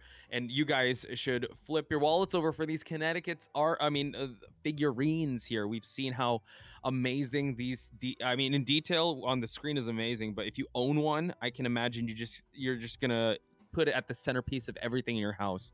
You got the Chun-Li, you got the Juri, you got the Haomaru as well. Big shout outs to Connecticut's with these amazing figurines here in front of us. If that's Chun-Li's meal that's getting ruined, she looks very like calm about it. Like she doesn't look angry. And that's I would be very angry. I would be very angry. They look really good. I don't know anybody that is like immune to being pissed off when it comes to their food being ruined. Hell no, dude. Is that okay? You see the dumplings, right? To the left of it, is that a chicken or is that like wood ply? Because it looks. I was looking at it earlier, and I think it's a bird, but I got no idea. Yeah, but then they really went over the limit with this Chun-Li statue with all the details. I mean, the Juri one looks cool too. You got, the debris and the steel grates as well. And also the Haomaru, like you said, there's lights on it. I believe his blade is as sharp as the real thing, but I'm joking. I wish. But yeah, again, big shout outs to Connecticut's for this amazing artwork. I would say work of art. They are figurines though. Indeed. And of course, the Intercontinental Championship still to come, gathering all the strongest teams of the land. ICFC NA, ICFC EU and Asia combination, Team Can Opener, Team Tampa Never Sleeps, all to converge and ballot it out in a crew battle to determine who is the strongest. More info soon to come at 10-show.gg/ICFC. I think it's a steel cage match or Royal Rumble style or something. Better. But if you guys want to know more about it, if you want to sign up for ICFC and stay in the loop of this competition, you know where to go. It's 10.gg/ICFC for NA, EU, ME, and also Asia, folks. Again, great time to be a Street Fighter 6 fan, a great time to be a Mortal Kombat fan, a great time to be a fighting game fan, courtesy of the ICFC. And if you guys want to stay connected, hopefully they transition the slide for this segue. There we go. Stay connected. Twitter.com/TennoMedia, YouTube.com/TennoMedia, and Patreon.com/TennoMedia to stay up to date with anything and everything related to the Intercontinental Fight Club. That's right. Can we get a San Francisco death match for the crew battle? Ooh. But anyway, bounty board. We only got 3 left. Again, these are going to be tough ones to claim. Win a set with 1 second left on the timer in the winning round. Win a game where a double KO occurs, and win a round from only 2 touches. Yeah, man, we might be able to see it right. We got a Dhalsim and JP match. The timer could go pretty low. That's what it. And also like 2 characters that can make the opponent deal with something from very far away, which I think is a little bit more conducive to a double KO. You know what I mean? But right now we're going to a Jiewa and a Atayalin losers bracket action. Now these characters, they get up in your face. Yeah. Complete opposite. We don't see the full screen here. We see one side of the corner and it just goes from there. Jiewa already introducing us to the corner, but good EX double air slashers just to win that fireball war. Oh my god, Jiewa. Oh, he does catch Atayalin, being a little bit too frisky on the move forward, throws him up. Oh, speaking of frisky, bro, he doesn't stop. Jab checks on wake up, gets the grab. Atayalin though, the resident DJ, I would have to say, of ICFC Asia, but Jiewa able to open him up. Oh my god, he contested. Popped off with it. He was like, you ain't burning me out, bro. I'm not gonna play these games, but the jab just gets destroyed. Okay, closing it out. Wow, with style points here, Jiewa not messing around. He wants to be able to win this entire thing, and at Thailand's expense. Yeah, that combo was heavily scaled at that point. I don't think the DP actually would have killed, so well done from Jiewa recognizing it. Yep. Ooh. The sunset kick there. Now switching sides. Atayalin looking real healthy in this round number 2. Most definitely already got Jiewa at the corner, less than half his life remaining. And the anti-airs have been so much better than round 1. Jiewa was able to start some offense off the free jump in. Nothing free this time. No fly zone, says Atayalin, and Jiewa now back to the drawing board. Oh my god, he drops the knee on him, Ringe. Yeah, just committing to the up forward at round start. Hard calls out Jiewa throwing a fireball. Now this is as good of a start as you saw in the last round. Constant jab pressures from Atayalin. No, you cannot jump. He keeps trying. It finally finds a way in with a drive rush, but a quick tech throw. Back roundhouse, constantly hitting. He keeps going, dude. He's not gonna learn today about this this tech. Atayalin constantly keeping the pressure here. Tries the just cool back step, but Jiewa now looking worse for wear in terms of life. Yeah, if you're Jiewa, I think in this instance, you want to maybe jump from a little bit further away, an empty jump, try to catch the Atayalin committing to the back heavy kick while it's outside of range. But now from that range, it is automatic with the anti-air, bro. The jump fierce, they at least trades this time, but Atayalin has such a life advantage that every trade is in his favor. He's trying. Persistence wears out resistance. Jiewa finds the opening here. He's got to make this one count. He's gonna be full CA though. Yeah, this is full CA. That means 2 full drive bars are being burned here. That's gonna put Atayalin barely with any drive meter left. He spins it. He baits it out. And now Jiewa one last sequence. There it is. Atayalin waking up with the parry. Ah man, when it's gonna burn you out, it's so tough to commit to that. Unfortunately. That's a big heartbreaker. Atayalin was so on point with the anti-airs. He played that game near perfectly, but it was just unfortunate with the last few sequences there. And Jiewa now, always a constant threat winning that first game. And I understand the bet with the wake up parry, right? Because you think the opponent is going to be thirsty to burn you out, so they'll meaty you with a button to make you block. Just unfortunate. Tries to go for the axe kick. Atayalin, whiffing the Sobot. You know, Jiewa trying to push him in the corner. Ooh. Just cool though, man. So strong. We keep standing as well. Oh, the double step. My man put the extended version of the track on. He did. Atayalin now. Oh, that was finding the jab. I also thought that Mother Base was talking to us, but apparently not. Yeah, I thought we were like, oh, this just in, but this just in. Atayalin on the board, and now Jiewa. Oh wow, trying to fish for something big here, but still, he's able to jump in there. A little too deep though. Oh god, we're back to anti-air city. Oh, and Jiewa doesn't get his DP out, so he ends up eating the knee. Very tough button to anti-air if you're not getting the DP out as Ken. True. Ken now finding the corner, gets the splat as well. He's gonna make this one count. He's gonna do after the knockdown. Throws again. The plus frames on him. Atayalin just taking the throw right now. Does wake up with the buttons here and catches Jiewa trying to move, but he dropped the combo, and that's gonna cost him the round, unfortunately. Oh, a little heartbreaking sequence there. Again, when it gets to a scrambly situation, Jiewa is able to get the best out of it. But let's see, good perfect parry to open up for Jiewa. Yeah, on the sunrise heel, that was impressive. Real martial arts stuff. Safe jump. Confirms off of it as well. I don't know what Atayalin was waking up with. I guess that jump that he just got DP'd as well. Good throw escape here, but not much life on Atayalin's side. Nice defense on Jiewa. He knows when to pull the brakes here. Atayalin fishing for something big. He's still got a drive rush available. He's not even going to go into it. This level 3 will still be enough. Regardless of that, Jiewa now up 2-0. Oh, this is insane. I wanted to ask you, Ringe, where would you put Dee Jay in would you put him in your top 5? No, I wouldn't put him in my top 5, but he's like really good. Okay. I would put him up there with probably to me, there's only 2 tiers in this game. Okay. Like for me, honestly. So I would put him in tier 1, but I wouldn't put him as top 5. Okay, that makes sense. I think, yeah, initially it's like, wow, this character's really good. Got a lot of good tools here, but with Ken, I mean, this matchup alone, I mean, I think it's more of the player matchup, but yeah, Ken is definitely those really good characters. Gets a high splat and able to convert it. Maybe 3 tiers, but yeah, I would still say tier 1. Tier 1, okay, gotcha. Solid character, solid damage. Jiewa about to get a solid round. He's just gonna DI him in the corner. This is real good for Jiewa. Yeah, super strong stuff right now. Jiewa was on a perfect carry on the sunrise heel earlier. That was super sick. Right now, Atayalin, it seems like he's dedicated so much range space to anti-airing, right? That now Jiewa is starting to abuse the drive rushes. You see they're not being checked. Definitely a good look for him. Oh my god, EXDP after a deep jump in here. He definitely just crosses him up, unable to get the Sunrise heal. But Atayalin, that was a little scary, but Dragon Lash able to land flush, and now we have a super. Yeah, level 2, that's great damage for Jiewa here. Leaves him with so much drive meter as well. Oh, and he's gonna cash out there.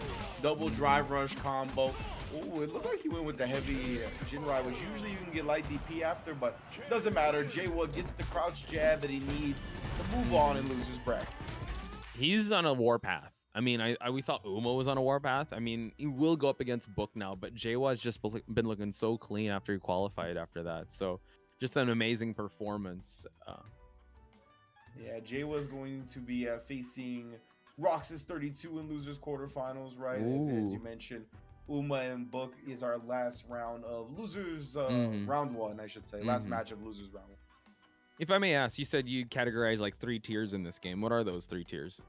Yeah, I don't really have a letter for them. It's just like tier 1, tier 2, tier 3, you know what I mean? Like, I feel like on tier 1, there's so many characters are great in this game, in my opinion. Like, for me, tier 1 would be obviously like Ken, JP, right? JP and Ken, everybody knows that. But I would also put like Luke, Juri, Cammy, Chun-Li, Guile, Blanca, like all those, Dee Jay, all those characters I would put there, you know what I mean? And then like below that, then you that's have, not in any like, order, right? That's just them. Not really in any order, yeah. And then below that is like the Ryu, Honda, like solid. You know, like I think those characters are still super great. I don't think maybe they have as many tools. Or maybe they don't abuse the system as well as some of the other characters in that tier 1, but I think all those characters in tier 2 and even in tier 3 are capable of winning tournaments. True. I mean, that just shows how balanced this game is, right? It's more just, and this is a topic of conversation that's constantly changing with how this is going. I mean, we're still not a year into Street Fighter 6, yet the meta has evolved so much from day 1. So it's just a sign of a great game that we have yet to scratch the surface of how this is really going to be. So, without further ado, another rushdown matchup. We got another Ken on stream, but we got Uma on the Juri. Yes, indeed. Uma Juri moving up against Ken on, or excuse me, Book on the Ken. Yes. Yeah, I mean, Uma, we've seen his losers bracket fierceness, right? Like, the man will just rush you down, I'll let you breathe. And yeah, we're gonna see if Book can find his footing here. Already low on the drive meter, so you gotta be careful. That's why you see the jump out. He doesn't want to block that fireball.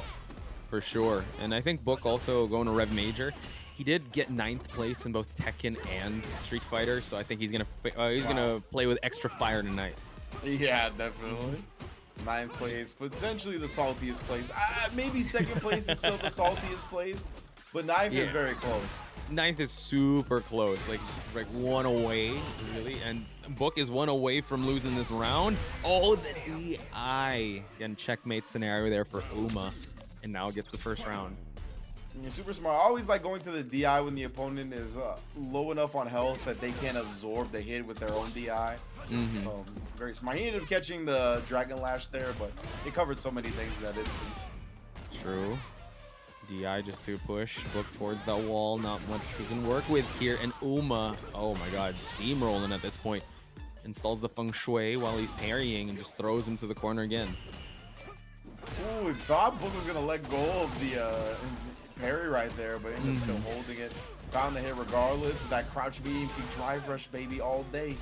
Here we go. Oh, but the reaction! The DI is going to close it out for Uma. 2 clean and quick rounds, I would have to say, for Uma's Juri. Absolutely, man. And those raw in the neutral drive impacts, no button preceding it or anything like that. It's still very tough to react to, but Uma, looking like he's got the eye. Oh, yeah, for sure. Oh, my God. He just beat him to that punch with that Dragon Lash. He jumps out, but the correction on the DP to clip out Book. And the recognition that he caught him mid-air to go with that OD follow-up, that ground bounce to give him a further combo. This man is an expert on Juri. Yo, he's just, just giving us just a maestro performance with how well he knows this character. Book, though, it's at his expense. No, not much to work with here. Ooh. Good throw escape there by Uma. The normal hit on the Dragon Lash, so try for a throw after rather than any combo follow-up. Hey, able to open him up here, push through that corner. to jump in. Ooh, it actually caught him. That was off the -1. I don't know what Uma tried right there. He got counter hit by that stand medium punch. Maybe he tried the crouch medium kick, but yeah, with that crouch jab being -1, stand medium punch being 5 frames, that's really only a 6-frame gap, right? You gotta press the light button. True, and Book able to capitalize on that, sweeps him down. Tries to rush on, and he's the one doing the rush down now. Uma, for backing away. Nice whip punish to the drive rush.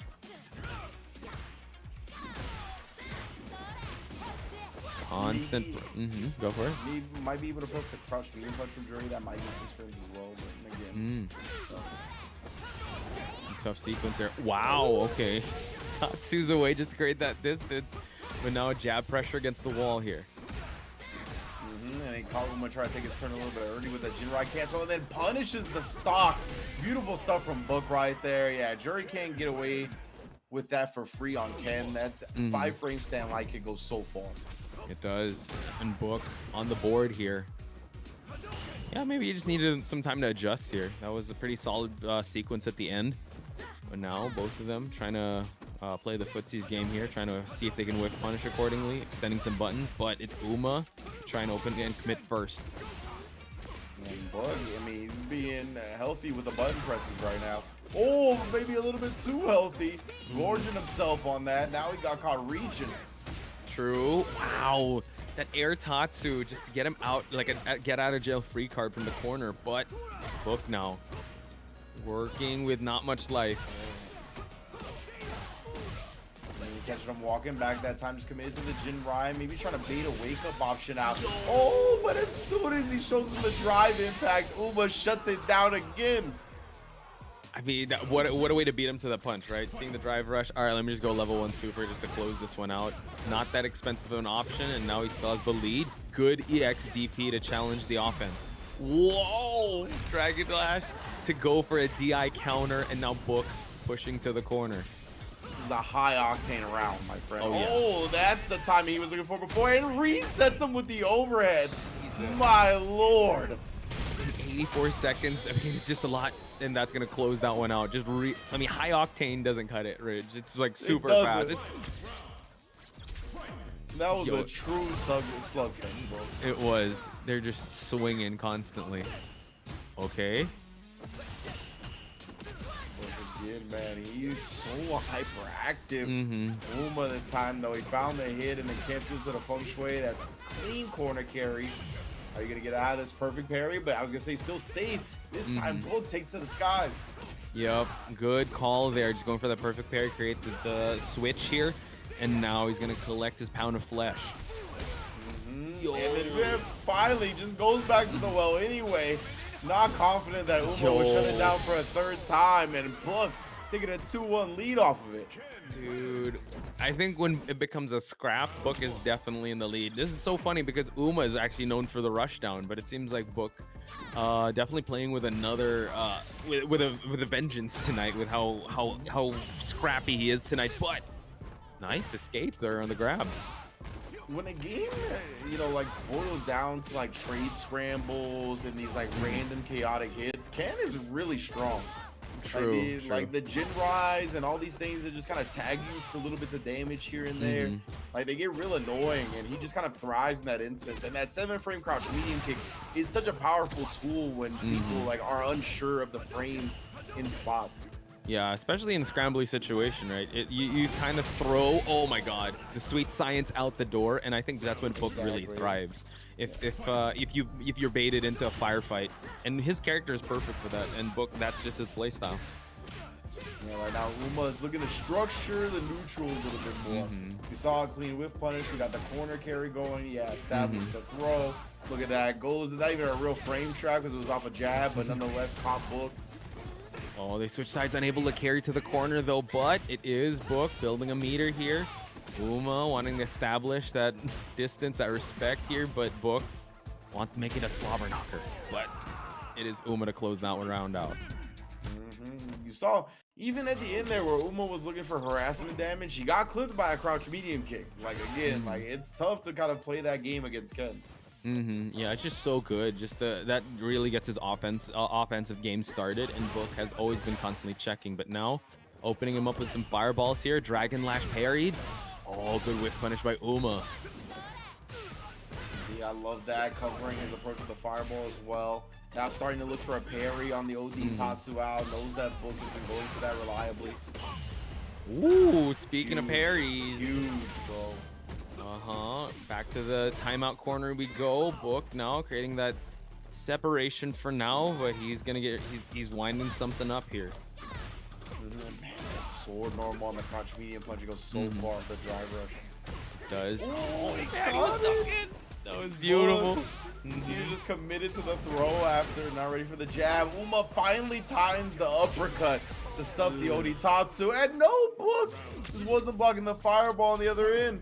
You know, it's easy to forget when she uses the OD fireball because once it kind of gets to you, it looks similar to the regular fireball and it'll dissipate before it gets full screen, but the OD won't.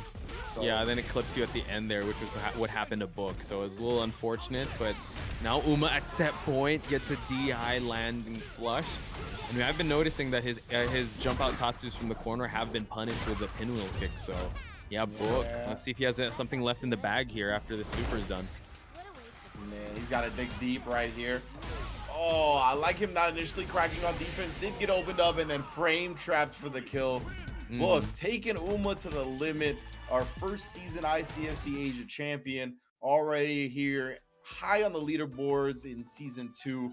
My man, and that was a great showing from Book for sure. But Uma will not be stopped in the loser side of things. I'm telling you, man, he's got that loser side buff. He's just I don't know, he's constantly learning, right? You said it was very high octane, but he's able to match that, kind of not to add more fuel to the fire, but able to establish that neutral, look for patterns, able to punish accordingly. And Uma does move on to go up against Maydic. So he's definitely gonna have to change things up because that's gonna be a Geef matchup. But we have our winners finals and our losers quarterfinals here. Still gonna be some amazing matches ahead. Any match you're looking forward to seeing, Ringe? Yeah, but I mean, I really like the matchups all from top to bottom. Xiabao and FChamp. I actually really like watching JP versus Dhalsim. Japan, you kind of see that a decent amount via SFL. Like, there's a healthy amount of Japanese Dhalsims going up against the likes of the Fenriches and the Nemos and all that. So I'm looking forward to that one. Roxas 32 and Jiewa. Ken and Luke is a classic battle to me in this game, but I really like the way they're both played. They're incredibly solid Shoto characters. So I think a lot of the time it does come down to player skill and decision making. And then Uma and Maydic too. Like, I think Juri is very aggressive, and a lot of the time Geefs are able to take advantage of aggressive characters. So I want to see how Jiewa kind of switches the tempo on that, or if he's just able to structure his offense where the rush down doesn't have that much risk. True. Really stacked bill from top to bottom, from winners to losers side. So hopefully you guys are enjoying, and hopefully you guys are claiming those codes, folks. Again, it was around 32, 33 codes left. Again, oh, where are we at now? 21 right now. Hey, okay. They're I think they're rewarding these players. It's very potent tonight. I mean, each and every week there's always like really good matches, but I don't know what it is tonight, Ringe. It just seems like these players are playing with some extra fire here tonight. So hopefully you can reward them with the Matcherino. Once again, !Matcherino in the chat. Just sign up. It's for free, and you contribute to the player pot. You got to reward these players for these amazing matches, like 5-star matches. Gordon Ramsay approved. Most definitely. This is not getting sent back in the kitchen. Definitely not getting shut down. All the players right now with the coupon codes: Giza, Leo, Base Zero, Calamite, Thick Casket, Gibby in the building, FGC Waterboy, Lawrence Ish, Perk. Everybody, thank you all for claiming those codes up. Only 20 remaining. And did you see also they restarted Kitchen Nightmares? Speaking of they getting did? shut down, they did. No way. I love Kitchen Nightmares. It's kind of crazy how like that goes. I mean, that's one of my guilty pleasures. It's been in my For You page a lot, also on TikTok. So I'm like, really good moments, really good quotable moments too there. So yeah, I think that's only one episode into like this little reboot as well. So I mean, yeah, the Gordon Ramsay vein can be tapped if you're a fan. 100%. It's really good. If you guys have a weekend to binge watch, Hell's Kitchen's really good. The recent one I rewatched was the old versus new guards. Oh yeah, that's a good one. That's a good one. 100%. I really like that one a lot. Man, okay, what else was I got to talk about with Gordon Ramsay? I wanted to get to it before the match. I'll remember in a little bit. Roxas 32 versus Jiewa. Luke versus Ken. Just like the season I talked about, old guard versus new guard here. Luke, though, Roxas with the perfect knuckles here in Jiewa. You know, his rushdown can be overwhelming, but Roxas, though, on point with the DP. That was one of the big characteristics of Roxas when we saw him earlier. It felt like his anti-air game was so on point, whether it be on the cross-up jumps with the cross-cut DPs, his regular jumps. Oh, he did it again, but that's what the OD Tatsu does. It dodges a lot of these anti-air attempts. We just saw it in the previous set. Wow, so let's see if he'll try to go to the well there again with those DPs, or if he'll get baited out by Jiewa. But Jiewa, though, gets out of the corner, but at his expense, though, at his life bar's expense at that point. Ooh, runs into a sandblast. You gotta really be confirming your hits up against Luke, bro, because that crouch medium punch is gonna come. And that is the money button. 6 frag, +1 on block. So strong. Definitely earned a lot of offensive openings there, but now in the corner, Jiewa's burnt out. Oh, the DP! And now, oh, he gets that whip punish. My goodness, Jiewa. Bring this one out from behind. Yeah, Roxas, he felt the pressure with a pixel of life on the strike throw, just ended up betting on throw. True. Oh, man, crouch medium kick to open up the offense, and Jiewa introducing him to the corner. He's bullying him in the corner now. Little delayed jab right there from Jiewa, trying to catch Roxas's like fuzzy timings defensively. Oh, caught him waking up with a throw that time, but wasn't able to counter. Dude, that's not gonna be full animation, but that's still gonna be juggle and enough damage off the OD follow-ups. That was sick, dude. Stylistic points go to Jiewa for that closer. I mean, the sequence of throw, crouch jabs, and I let you jump out. Crosscut DP to the super and continue on the combo. Yeah, that is chef's kisses. Yeah, I mean, Jiewa, that's exactly what he was looking for, right? Like, he was like, bro, like, I'm just going to throw you till you jump out. Now, Luke, in that instance, he can use the air flash knuckle, right, to get a little bit more space, but Roxas didn't think about it in the moment. However, he does find Jiewa's defensive timing this time. Oh. EXs his way out of that situation. Dragon lashes the drive rush here. And Jiewa from coast to coast. We're back at Deja Vu scenario, but the EX DP to hit the DI. So flush, and then just immediately OD DP off of the flash knuckle, didn't perfect parry it. Burns them out in the process. Both players right now, high school dropouts. You got definitely burnt out here, goes low there. But man, this matchup is just, they're trying to outpace each other right from the jump. Put the narcotics down, you burnouts. You know what I recently watched? 21 Jump Street. That was really funny. It's so funny. It's so funny. No, that's like the movie that sold me on Channing Tatum, right? Oh yeah. I was like, oh, you're actually funny, bro. He's good. Him and Jonah Hill. Just watch that again. It's really funny. Oh. Hey, so I was talking about confirming those hits before. Jiewa staying fierce directly into run. Step kick level 3. Lots of damage here. Roxas on life support. Yup, what can he do though? He's sitting on CA. Nice defense, but no, gets thrown. And now Jiewa is just steamrolling on him. Oh, that's rough. Yeah, he's really recognized that Roxas is a little bit susceptible to throws right now, and he's not really representing defensive options that he's not ready for. And what a buffer counter bolt right there. He was just ready. He is buffering the run into the DP. That was sick. Roxas 32 trying to answer back here, but Jiewa gets the sweep, the knockdown. Good parries on Roxas 32. He was looking for the parry on that awkward angle. Especially at that timing, it's like the best option you have. Yep. Let's see how he's gonna get himself out of the situation here. Pushing away from that corner. He's gonna take away the corner by force, but not if Jiewa has anything to say about it. Oh, gets jumped in on. Yeah, Roxas finally called out a fireball with that jump timing, but he dropped the combo at the end. Jiewa, he's got level 2. He's gonna spend it. That's gonna put Roxas not quite in the grave, but susceptible to chip at this point. Oh, and Jiewa sets the trap for him perfectly. What a checkmate. He rode the fireball to run in DP. They were both burnt out, and now hopefully Roxas 32 still has his wits about him. Indeed, man. You were so close to taking that round. You can crack mentally, but it's so easy to do so after something like that. Oh, just duffed in the face. Drive rush fierce afterwards. Tries to go for the axe kick again, clipping him his legs. Drop the combo, but I love that light kick reversal button. But now Roxas is sitting on full CA here. Both meters slowly building up, but Jiewa though, stalking his prey, smells blood in the water. He can get this because he's at set round. Roxas is a drive rush confirm away from death. Constantly trying to find his openings. He's so patient. This is what's so scary. He's waiting for you to make a mistake. Ooh, and there it is! My goodness. Able to punish the whip grab and Jiewa. This is a perfect game, right? He was able to get 6 straight. That's insane. Yeah, most definitely. Over Roxas, who have been looking clean all night. But Jiewa, so impressed with the discipline on his drive rush defense at the end, right? Didn't get caught on the first light sequence. This time, just walking out of the tick throw setup, immediately reacting to the whip throw for a punish and the kill. Beautiful stuff. Oh yeah, he's really sharp. He was definitely sharp in that match, especially considering how great Roxas 32 was the entire night. He definitely faced the best version of him today, but hopefully we'll see more of Roxas 32 as the weeks go on, since this is just week 3. We have one of our opponents in losers semifinals, but we still got one more match to go before we get to that.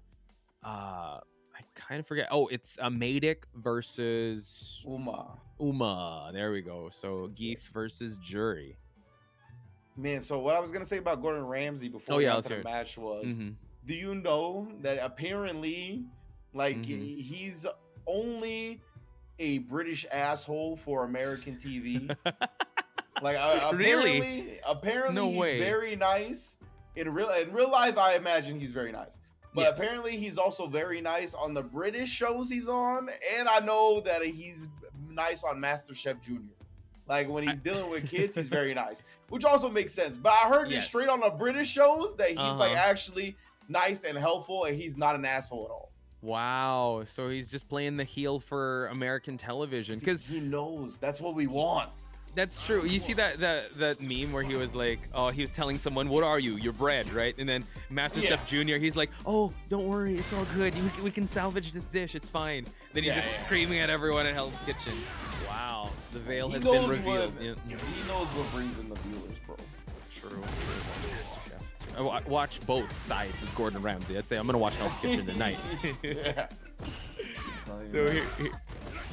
So we'll put a pin on that MasterChef and Hell's Kitchen talk for a bit, because on our screen now, Uma, gets punished for that pinwheel kick.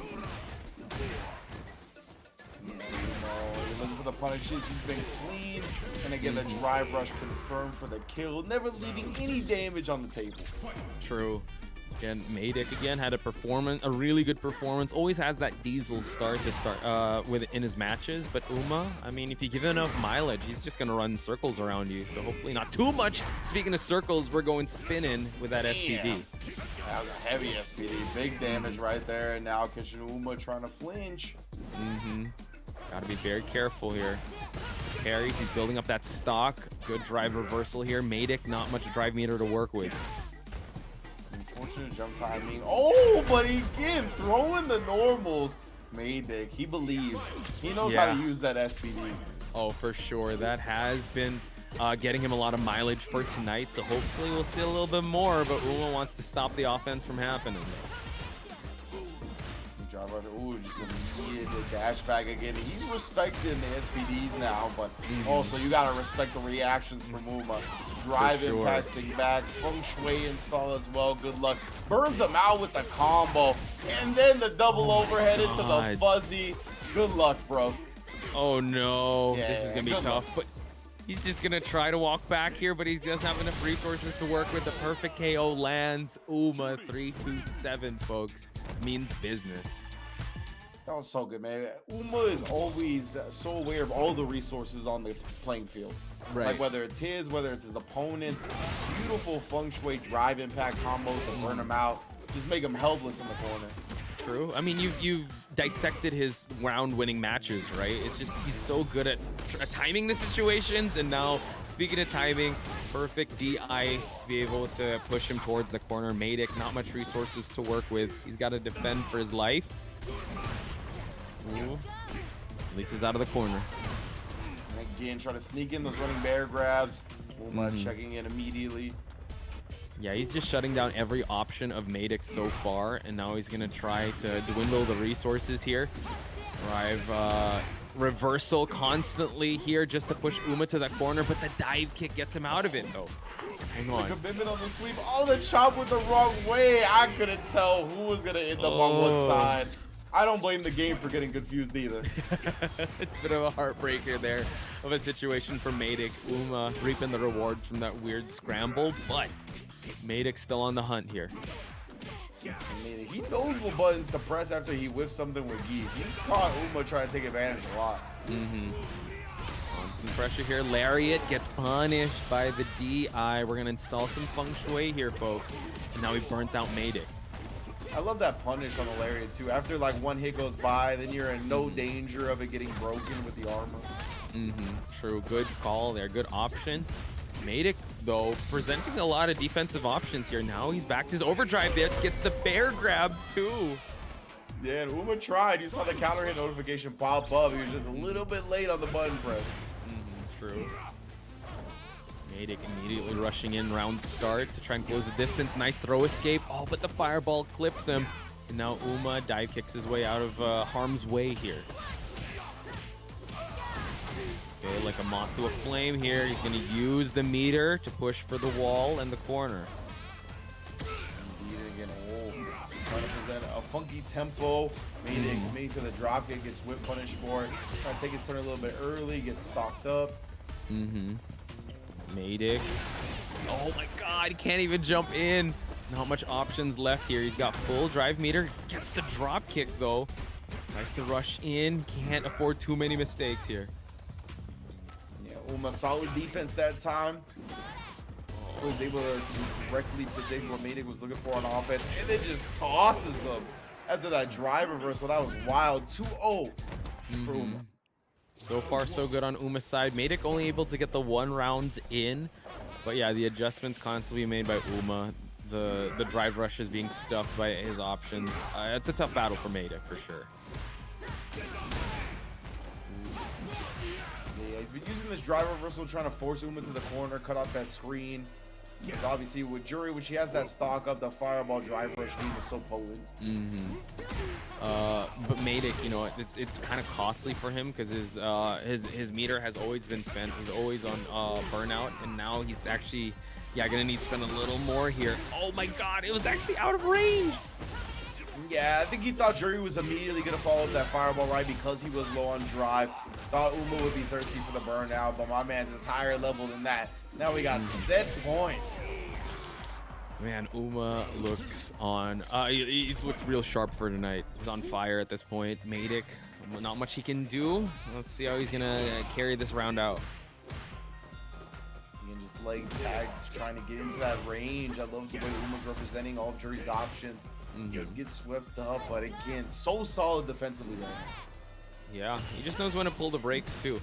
Tries to get the crossbody crosscut, but no, the DP is able to beat it out. Now Uma is trying to finish out this round. Maydic, he can't find anything. Uma just tagging him here and there, being very annoying, being very safe with his pressure, staying at a distance where he doesn't have to worry about command grab. Oh my god, bud. He goes for the red cyclone. Let's go. All right. Jackhammer to switch sides. Who's next? Oh, FVD is next. I recognize that Uma is down backing, but Uma, you ain't making me guess. I'll make you guess. Waking up with the invincible pinwheel, taking the set 3-0. Yo, that was clean. I started to believe in Maydic, you know, after getting that jackhammer press and getting that grab in. We're like, all right, we're going to start to see the wheels turning in the Siberian Express. Unfortunately, it didn't play out to that effect. Uma, I mean, well-deserved victory going up against Maydic. Performance of the night winner, I would have to say. So, he still has that. Very textbook way to handle the Geef. Good stuff from Uma. Going to be moving on to the loser semifinals side of things, where he has to face Jiewa. Already took down one Ken in book. Can he do it again? Jiewa is kind of the premier Ken of ICFC after all. So, no surprise, those fellas are in top 4. But now to the winners final side of things is going to be Xiabao on the JP versus FChampRyan. Obviously, out there in the Philippines from Rev Major. I think he's got another event coming up in early October. We are in early October. I think it was the 7th. Some of our production team said. So he's going to be out there for a minute. Glad to see him entering ICFC Asia. Yeah, I believe the event is called Manila Madness. Shout outs to Brown Man and the Playbook guys that are going to... So it's a Tekken and Street Fighter tournament. So a couple of my friends will be commentating that as well. So shout out to Quattro if he's watching. So Xiabao versus... Okay, Xiabao versus FChamp. So like you said, it's a JP versus Dhalsim matchup. Yeah, and Dhalsim's got some tools in this matchup, as you can see FChamp already utilizing, like going to the top of the screen, floating around, being able to stall, kind of, that was a nice counter poke back from Xiabao, though. That was a good one. But yeah, he can kind of stay away from a lot of the projectiles that JP wants to do. Yeah, the spikes cannot reach him when he thinks the floor is lava. But corner pressure now, the drill gets countered and he gets the wall splat as well. Xiabao is going to close it out with the EX Spectre there. So let's see how FChampRyan's going to cook up a game plan to go up against Xiabao.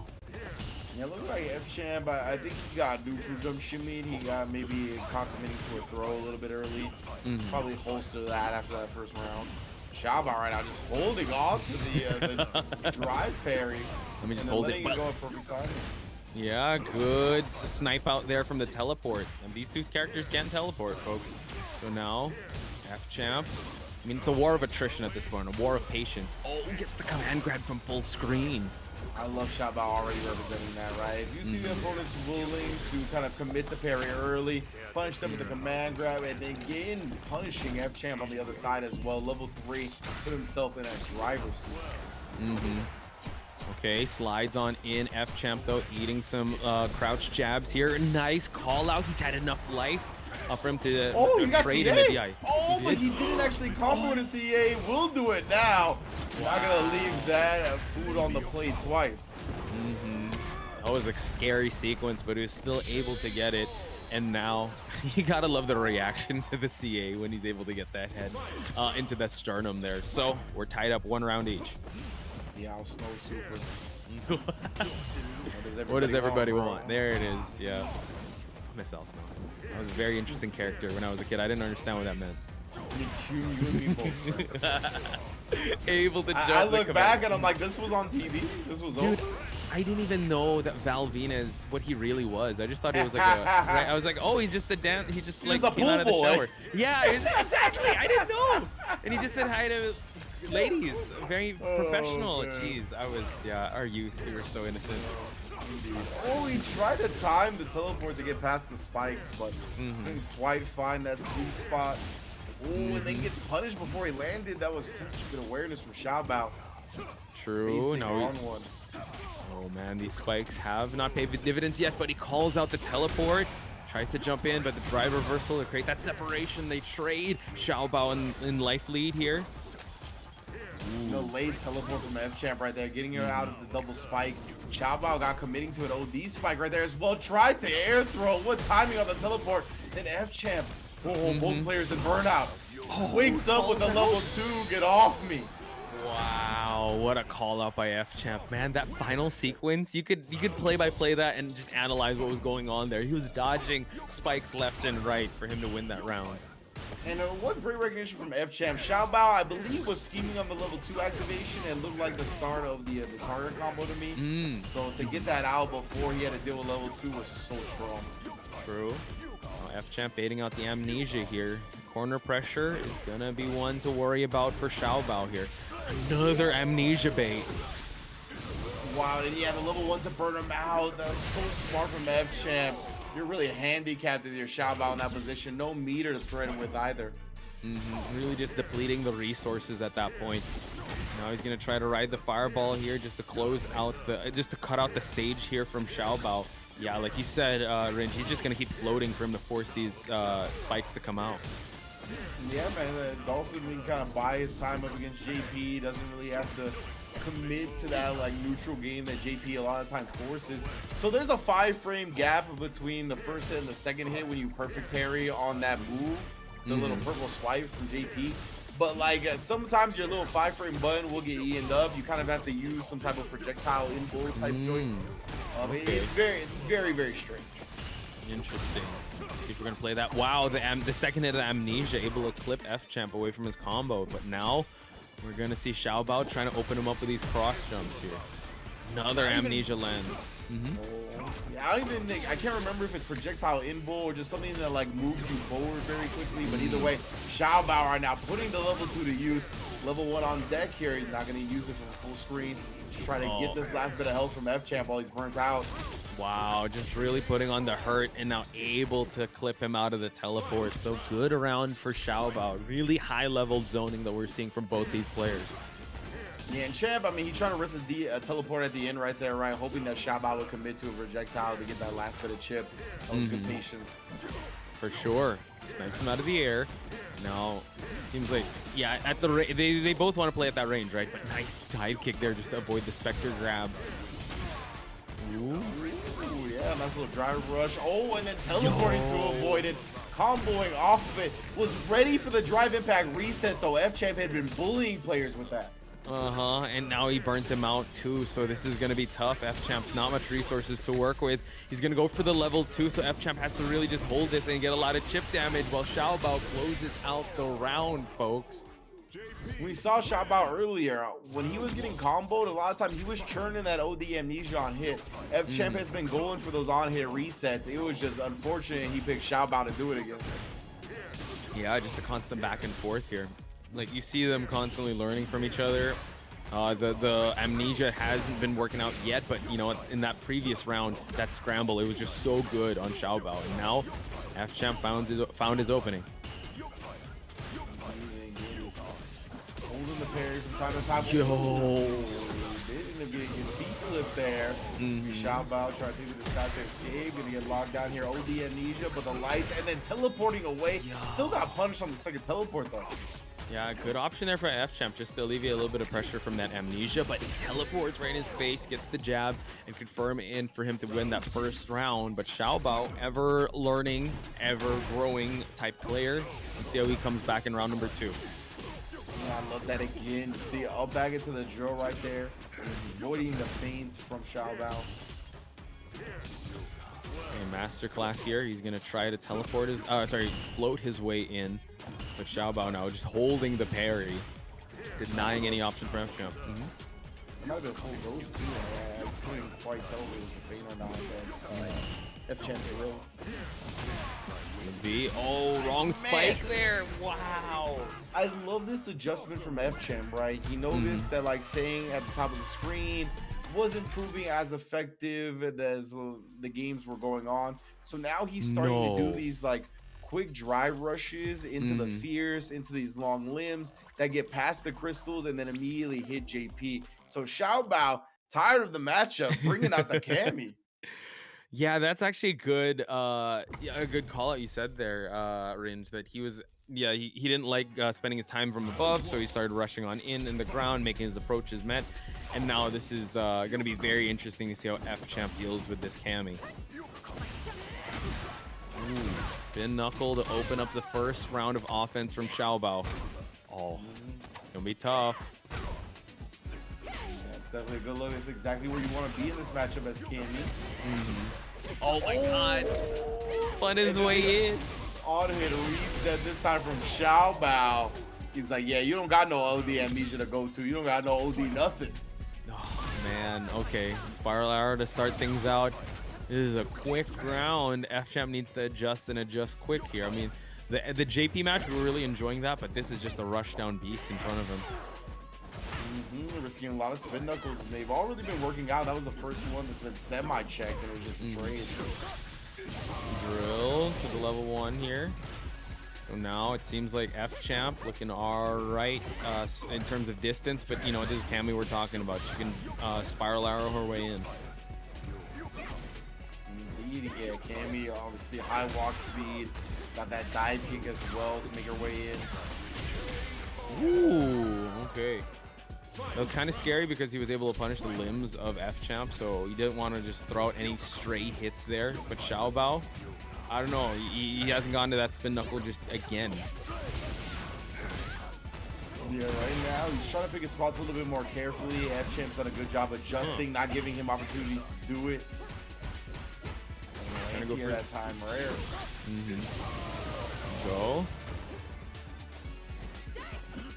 Couldn't get that the hooligan mix up, but now we see, oh, he goes for another level 1. So Xiabao in critical condition here. He's got 1 round left in him to try and tie this one out, but immediately goes for the super, but that's gonna get punished. Very interesting sequence there, but it is FChampRyan that is gonna head to the grand finals here. So interesting choice with the Cammy. It worked out in round number 1, but overall, how'd you feel about that matchup? I don't know. I enjoyed the JP matchup. I was actually still trying to wrap my head around him switching to Cammy.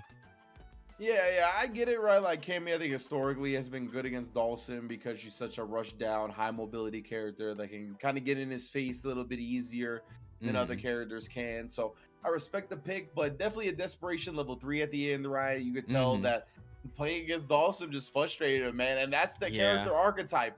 He's annoying to deal with. He's frustrating to deal with. He wears on your mental more so than other characters.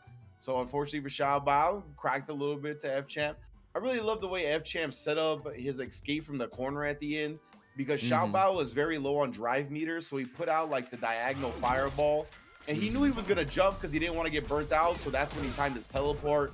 There's some masterful Dhalsim stuff, but here we go to the loser semis, Jiewa versus Uma.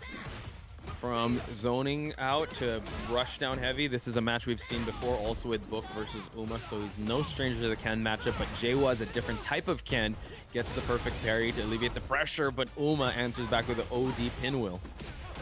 Yeah, Uma, I feel like he likes representing the OD reversals early, wants to make the opponent think about it for the rest of the set. Jiewa, I don't know, he whiffed and then ended up doing the run step kick buffer anyway. Yeah, a little unfortunate there. Not much resources to work with. Good crouch. Oh my god. Okay, he's got OD DPs of his own. Now Uma has a bit of meter to work with. Triple perfect parry on the fireballs to keep that last bit of drive meter, but it gets knocked out by the drive impact, and Jiewa had just enough health to survive and absorb the hit. After 3 perfect parries, that hurts. And then you lose that round. What a comeback by Jiewa, but Uma still on the hunt here. Man, that was a magic pixel he lived with in that last round. Oh, 100%. Now, good cross-cut DP there on Uma's side. Again, Jiewa, he definitely made a comeback happen with a life deficit, so you can't count him out just yet. Both of them trying to fish for something in the neutral. He gets the crouch jab. Yeah, and Ken's light confirmed so good in this game. Commits to the Jinrai, gets blown up. He would have needed to combo into a super, like cancel into a super, I mean, after the low Jinrai. Commits to the ODDP. Uma reads it perfect. Yeah, we're seeing a lot of commitments coming out of Jiewa here. Uma punishing him accordingly here. So let's see if Jiewa's going to make some adjustments happen in this matchup. In the double perfect parry now. Beautiful with punishing the crouch medium kick though. Set Uma up to press it in the first place, honestly. Yep. Oh, crouching medium, and now we're gonna install that feng shui, and Uma's gonna even it out in terms of life and even get the life lead. Oh, unable to get the corner. Oh, actually still at center stage, my bad. All good. Oh no anti-air that time, and then got caught trying to take his turn, not respecting the target combo. Yo, able to cross him up now. That could have been the kill on the death, but it doesn't matter here. He gets the crouch confirmed. Gonna milk it for all it's worth as well. And it's the level 3. My goodness, Jiewa. You ain't trying to get out of here early, huh? Really? I would say nail biter of a finish there with how he was able to finish that combo. A very interesting route he took. But Jiewa, you know, the job is still done. He's able to get that first game out of Uma here. Yeah, the problem is, like, sometimes with Ken, you just catch yourself committing to the target combo a little bit too quickly, and then once they're airborne, it's not really a good drive rush conversion from there.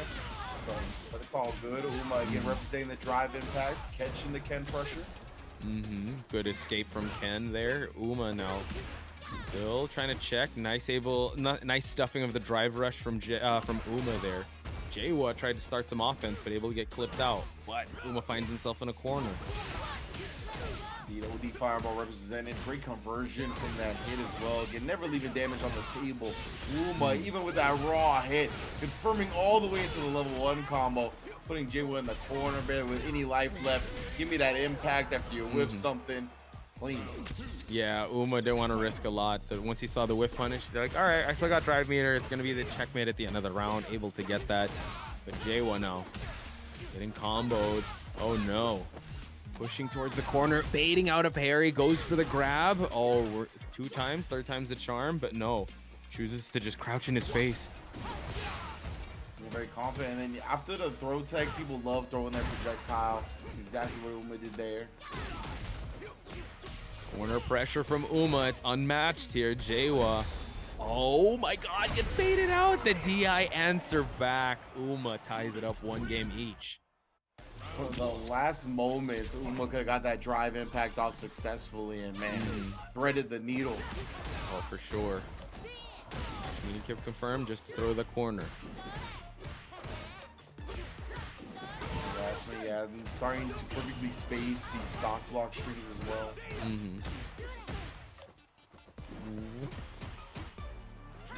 Tries to confirm something there. Good discipline on both sides. They don't want to commit to anything yet. Clips him out of the drive rush. He's just stuffing all the options just by throwing the long limbs of Juri, but able to get the super here.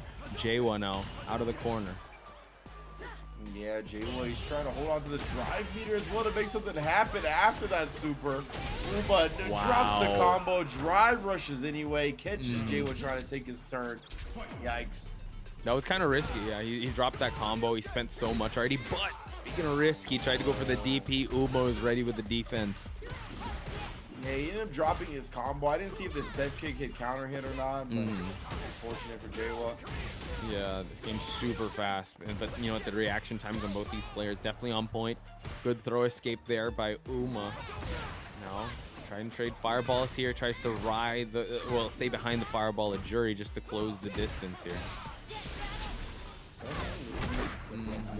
Yet again. Oh my goodness. There's gonna be a lot of damage here, but Uma, I mean, he's not out of the woods yet. Jiewa can make something happen. Wakes up super, but gets baited.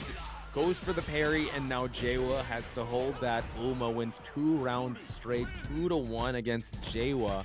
This is still a race to 3, so yeah, Jiewa has got to hustle to try and get back in this match. Indeed, good stuff from Uma here, looking strong in this loser semi side of things. So Jiewa just going to character select. Well, I mean, he went back to the lobby, just a bit of a breather. Sometimes that's what you need, right? You're not going to switch characters. You just need that break to try and think about things. This game goes by so fast. There's no load time between restarts. Yeah, he did that when he was down up against BurnoutFighter's Aki too, right? So it seems to be something he has a tendency for. True. Let's see if he's going to be a different player now. Oh my god, baited out the Tatsu after throwing out that fireball, and Uma now just seems 1 step ahead in this matchup so far.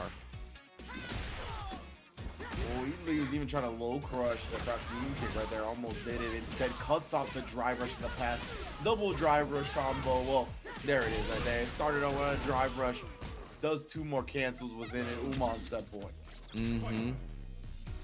Is it going to be Jiewa's time out of the tournament, or can he make a comeback, folks? Uma now gets the throw to the corner here. Oh, EX for EX. And now Jiewa, though, unfortunate scramble there in his favor. Not in his favor. Oh, installs the feng shui. Indeed, again, just attacking that drive meter. Does block the double overhead this time and blocks the low afterwards. Uma wasn't going for the fuzzy setup. Oh man, the counter poke, that step medium kick is nasty. Drive rushing every which way. Yep, left and right, but Jiewa, not much life left on his side. He could try to chip him out, but Jiewa's gonna get his meter back. DIs immediately and rushes on in. This is 1 chance before Uma gets his gauge back. No flinching from Uma either. Not gonna give Jiewa an easy route to victory. And no, again, this is what we talked about. They keep thinking that the fireball's gonna dissipate. They don't realize it was one of the fireballs that I think it was the OD version that just continues full screen. And yeah, they get caught throwing their own fireball. It's just something that slips through the cracks when you have to consider so much. Yeah, especially high stakes, and it's also you are on a pixel of health. you don't really pay attention to the intricacies of that because you can visually confirm that Juri made an OD happen, but the fireball kind of looks the same. So a little heartbreaking, but yeah, it was a checkmate scenario. Uma moves on 3-1 against Jiewa. Jiewa is gonna get the 5th place spot now. Oh, sorry, 4th place spot. And now it's going to be Xiaobao versus Uma to win for the rights to head on over to grand finals to face FChampRyan. Indeed, I mean, FChamp put both of these guys in the losers, right? He beat Xiaobao in winners finals. Right. He beat Uma before top 8. So one of these players is getting their run back up against the Invader. True. I mean, this is the first time that FChampRyan has joined ICFC, and what a welcome he has going up against the resident players and the resident top 4 here. So very interesting to see who is going to be facing FChampRyan, but we are going to head to our losers finals match against Xiaobao versus Uma 327. And in that time, I hope you guys have claimed those codes. Yeah, go for it, please. Exclamation point Matcherino in the chat for you guys to claim these codes, because these matches have been insane since the start. And good representation as well. We've seen players from Thailand, FChampRyan from the Philippines. Obviously, we have players from Taiwan that has always been here. So please do reward them. And we got 12 codes left, everybody. So let's get them claimed up. Big shout out to the players in the tournament that are claiming the codes as well. Maydic and Doug Cuddles, I see y'all. Good looking out, doing their due diligence. So yeah, man, everybody, these matches have been fire tonight. Give them the love they deserve by putting as much money in their pockets as possible. Again, free to claim the codes. I see one just got claimed live and in full effect. Again, 11 more remaining. You could also always contribute directly from your wallet after our codes are done as well. But it's time for our losers finals, it sounds like. Interestingly enough, Xiaobao goes with a Cammy, so benching the JP so far. Probably doesn't like the matchup, so battling rushdown for rushdown. Gets the EX dive kick now, and Xiaobao in the life lead. Yeah, it could be just showing a lot of respect for Uma's Juri, right? Because Juri has a very long drive rush, can get past some of the projectiles that JP try to set up. The dive kick is also pretty good at beating out the crouch fierce. It's a bit of a risk for Juri, but nonetheless, it's still good to get up against it. What a quick anti right there. Catching the recovery of the dive kick. In the tip range as well, and Xiaobao able to make this Cammy pick workouts well so far. But yeah, you're right. You know what? There are some tools that can beat out Juri. Let's see how Uma's going to adjust. Wow, well-timed TX dive kick there. Pressing buttons back after the stock as well, just recognizing that Xiaobao wants to inch forward. Oh, no, big risk. Xiaobao able to capitalize that big whiff opportunity. Oh my goodness. And now this is just going to confirm. Wow. Checkmate, says Xiaobao to Uma. Uma probably expecting a JP match, but the Cammy has definitely caught him off guard here. Quick 2 rounds goes to Xiaobao. Really wants that run back against FChampRyan. That was close to a 2-touch round. I think it was 3 touches. Dang. Right, we gotta get. Hopefully we can get Xiaobao a shirt. That was actually a great performance, and he's been showing up. Who knows? If anyone from Tenno was listening, make it a 3-touch combo. Ooh. Wow, yeah, not letting her stock for free from full screen with the spiral is so good. Perfect parry on the wake up though. Jumps away just to be able to alleviate the pressure, but Uma though eats a throw. Oh, and Xiaobao actually getting under and pushing the landing frames. Yo. What an air throw though. Uma really hard called out the tendencies, just knew when Xiaobao was gonna jump. I always get rudely reminded she has an air throw. I'm like, oh right, yeah, her and JP. You have to be very careful. They got the back air throws too, so they air throw you while they're cornered. Oh no! Uma let it rip! He had the life lead as well. He just thought that Xiaobao was going to continue to press his advantage. He did. That was quite unfortunate. I mean, now the hooligan mix-ups are coming on in. Able to get the throw, and now good jab pressure from Uma to alleviate the real estate advantage that Xiaobao has established. He goes for the EX pinwheel. Yo. Wow, air throwing the dive kick. That was bonkers, bro. Oh, man. He's really pulling out all the stops here, folks. What a barn burner of a set so far. Uma coming from, well, a deficit of game here, because Xiaobao did get the first game. Xiaobao EX dive kicks his way out of the corner. Oh, the Preston confirms the second light into a drive rush as well. Clean stuff from Uma. Though Xiaobao going into this round with a hefty meter advantage. Ooh, big spiral hour started out. Uma wasn't ready for the punish there, but nice throw escape on Xiaobao.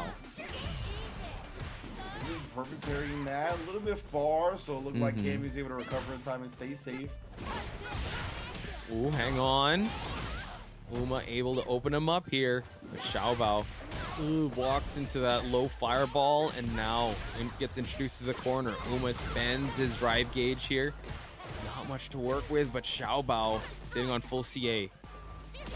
Oh god, he hasn't even landed a hit yet. Oh, and he does. So far away on that crouch medium kick, and indeed he cashes out the full CA. He's gonna freeze Uma's burnout timer. Some decent damage as well. Just throws the button attempt. Oh, and then Uma got caught holding up. He's so active defensively right now. Finally catches a break, but gets drive reversal back into the corner, and the drive impacted.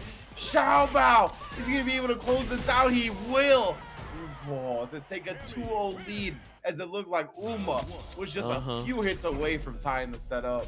What a final scramble there with a hope and a prayer. He was actually on the verge of getting it perfect, but Uma unfortunately fell victim to a really good comeback. And now Xiaobao sitting on the last 2 rounds for him to move on to grand finals, but not if Uma has anything to say about it.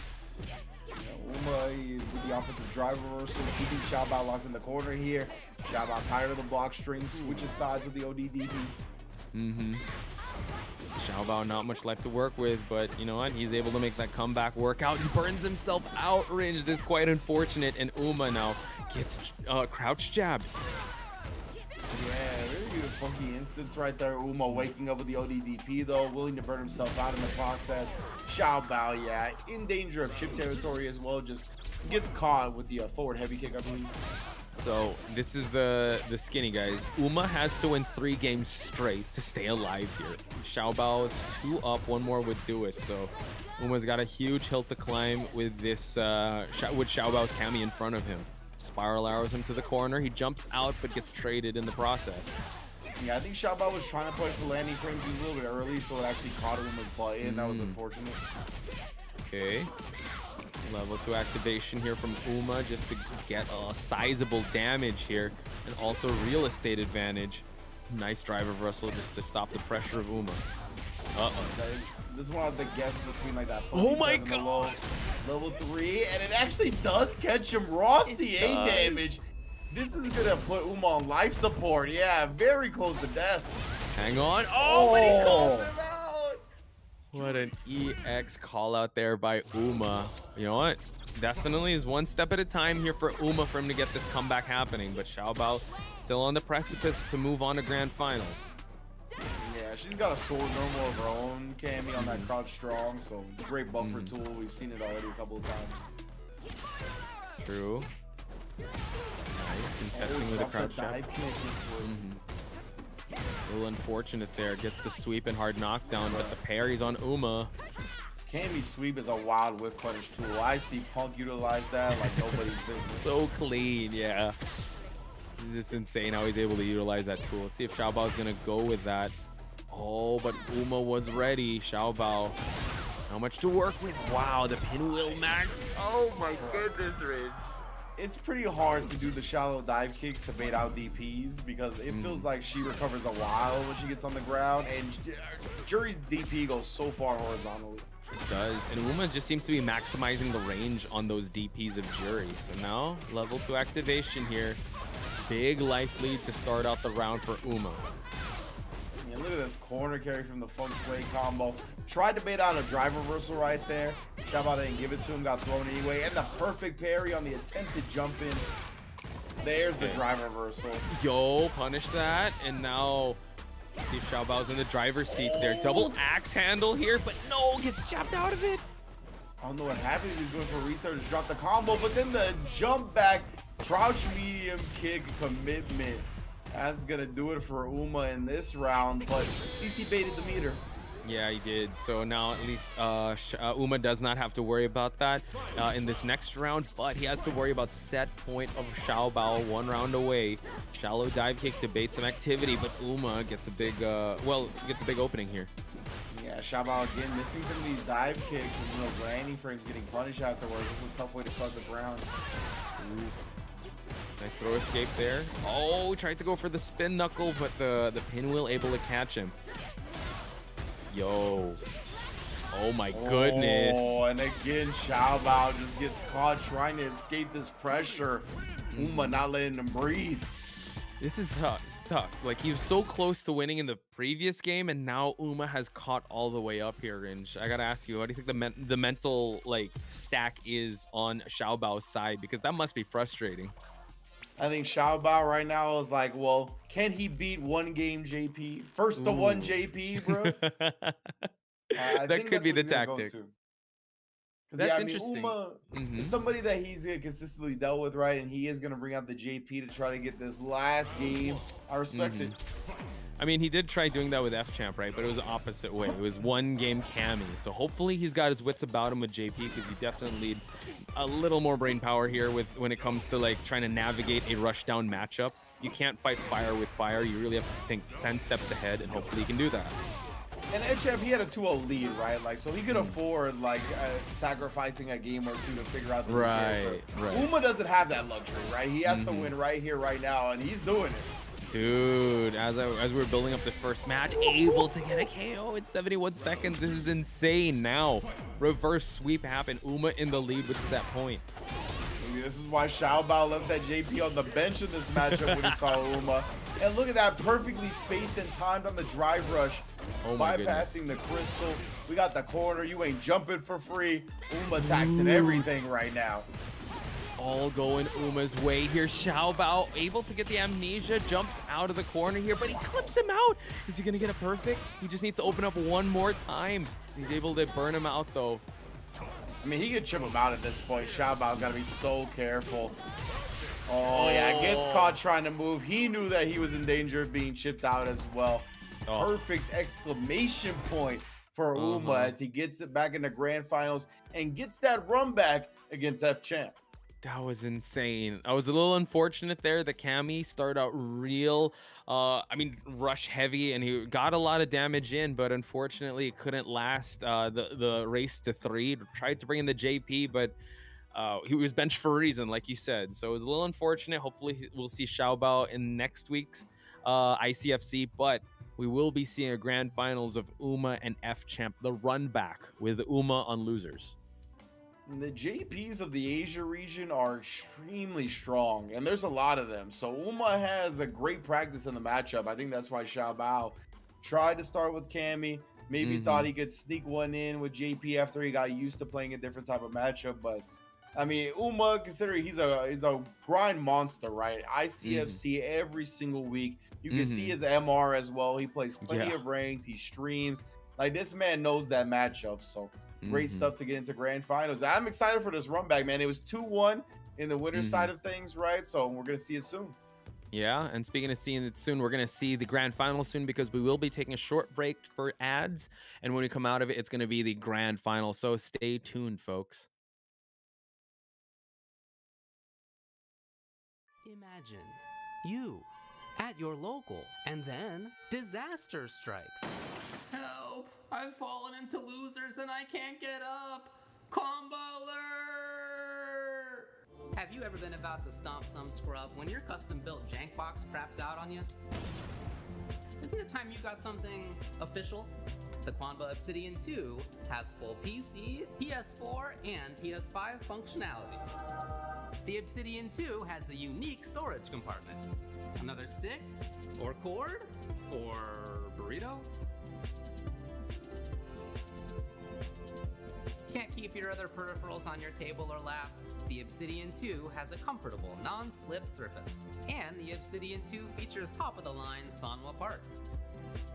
Head over to QuambaUSA.com now to purchase your Obsidian 2.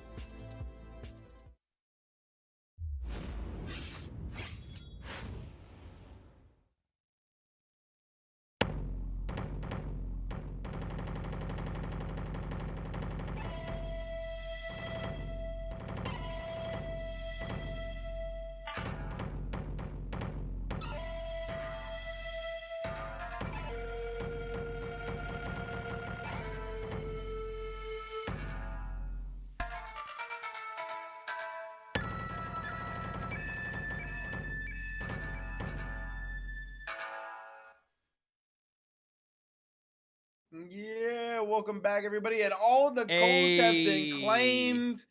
Thank you. let's You're go. all beautiful people out there, wonderful Mm-hmm. viewers, upstanding citizens, making sure the players of ICFC Asia get paid out properly. You can see, of course, again, big shout outs to Kwamba for Mm-hmm. providing that $100 prop bonus for all the Street Fighter tournaments each and every week for the ICFC fall season. It's a beautiful thing.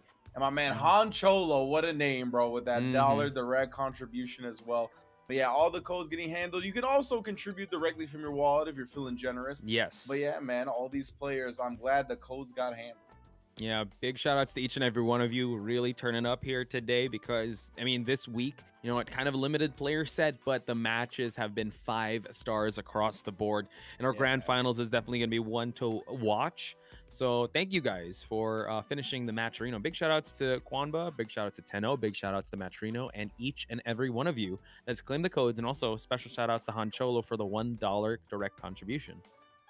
Yes, sir, man. Every dollar counts. And if you're looking to make our dollars count, you can get it Ooh. 10-o.gg/merch, bro. That is one of the Mhm. best ways to support 10-O is claiming that merch. The premium Mhm. embroidered hoodies, super clean, super high quality, especially Yes. the one that has the sprite with the burn it up. I heard that's going to be restocked later this year. But Oh, those let's go. continue capsule 8 World Warrior shirts, those are going to be gone once supplies are out. So make sure if you're eyeing one to get in on the action soon. And of course, those anomal pin badges, always one of my favorite things to look at.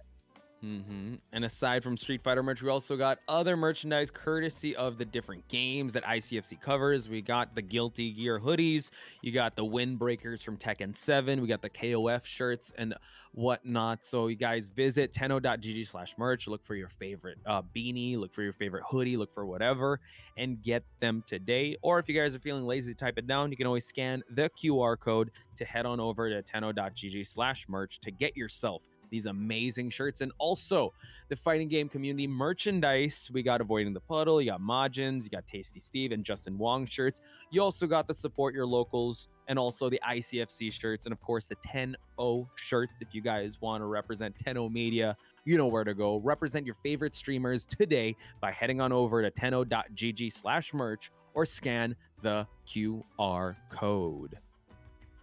Yes, indeed, bro. We out here with the Kinetic Kids figurines as well. Beautiful detail on all the figures you see and the ones beyond. Everything that they got available right now.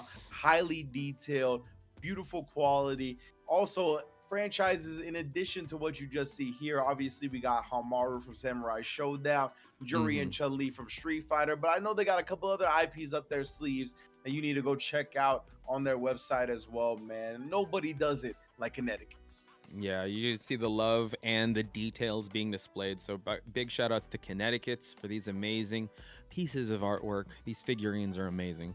And speaking of amazing, we also have an amazing Intercontinental Championship courtesy of ICFC. So we're working with Can Opener, TNS, the NA team, the EU and Asia team are merging to find the best of the best here in ICFC, ICFC for Street Fighter 6. You can sign up for free today. And for more announcements, you can head on over to tenno.gg/ICFC. That's right.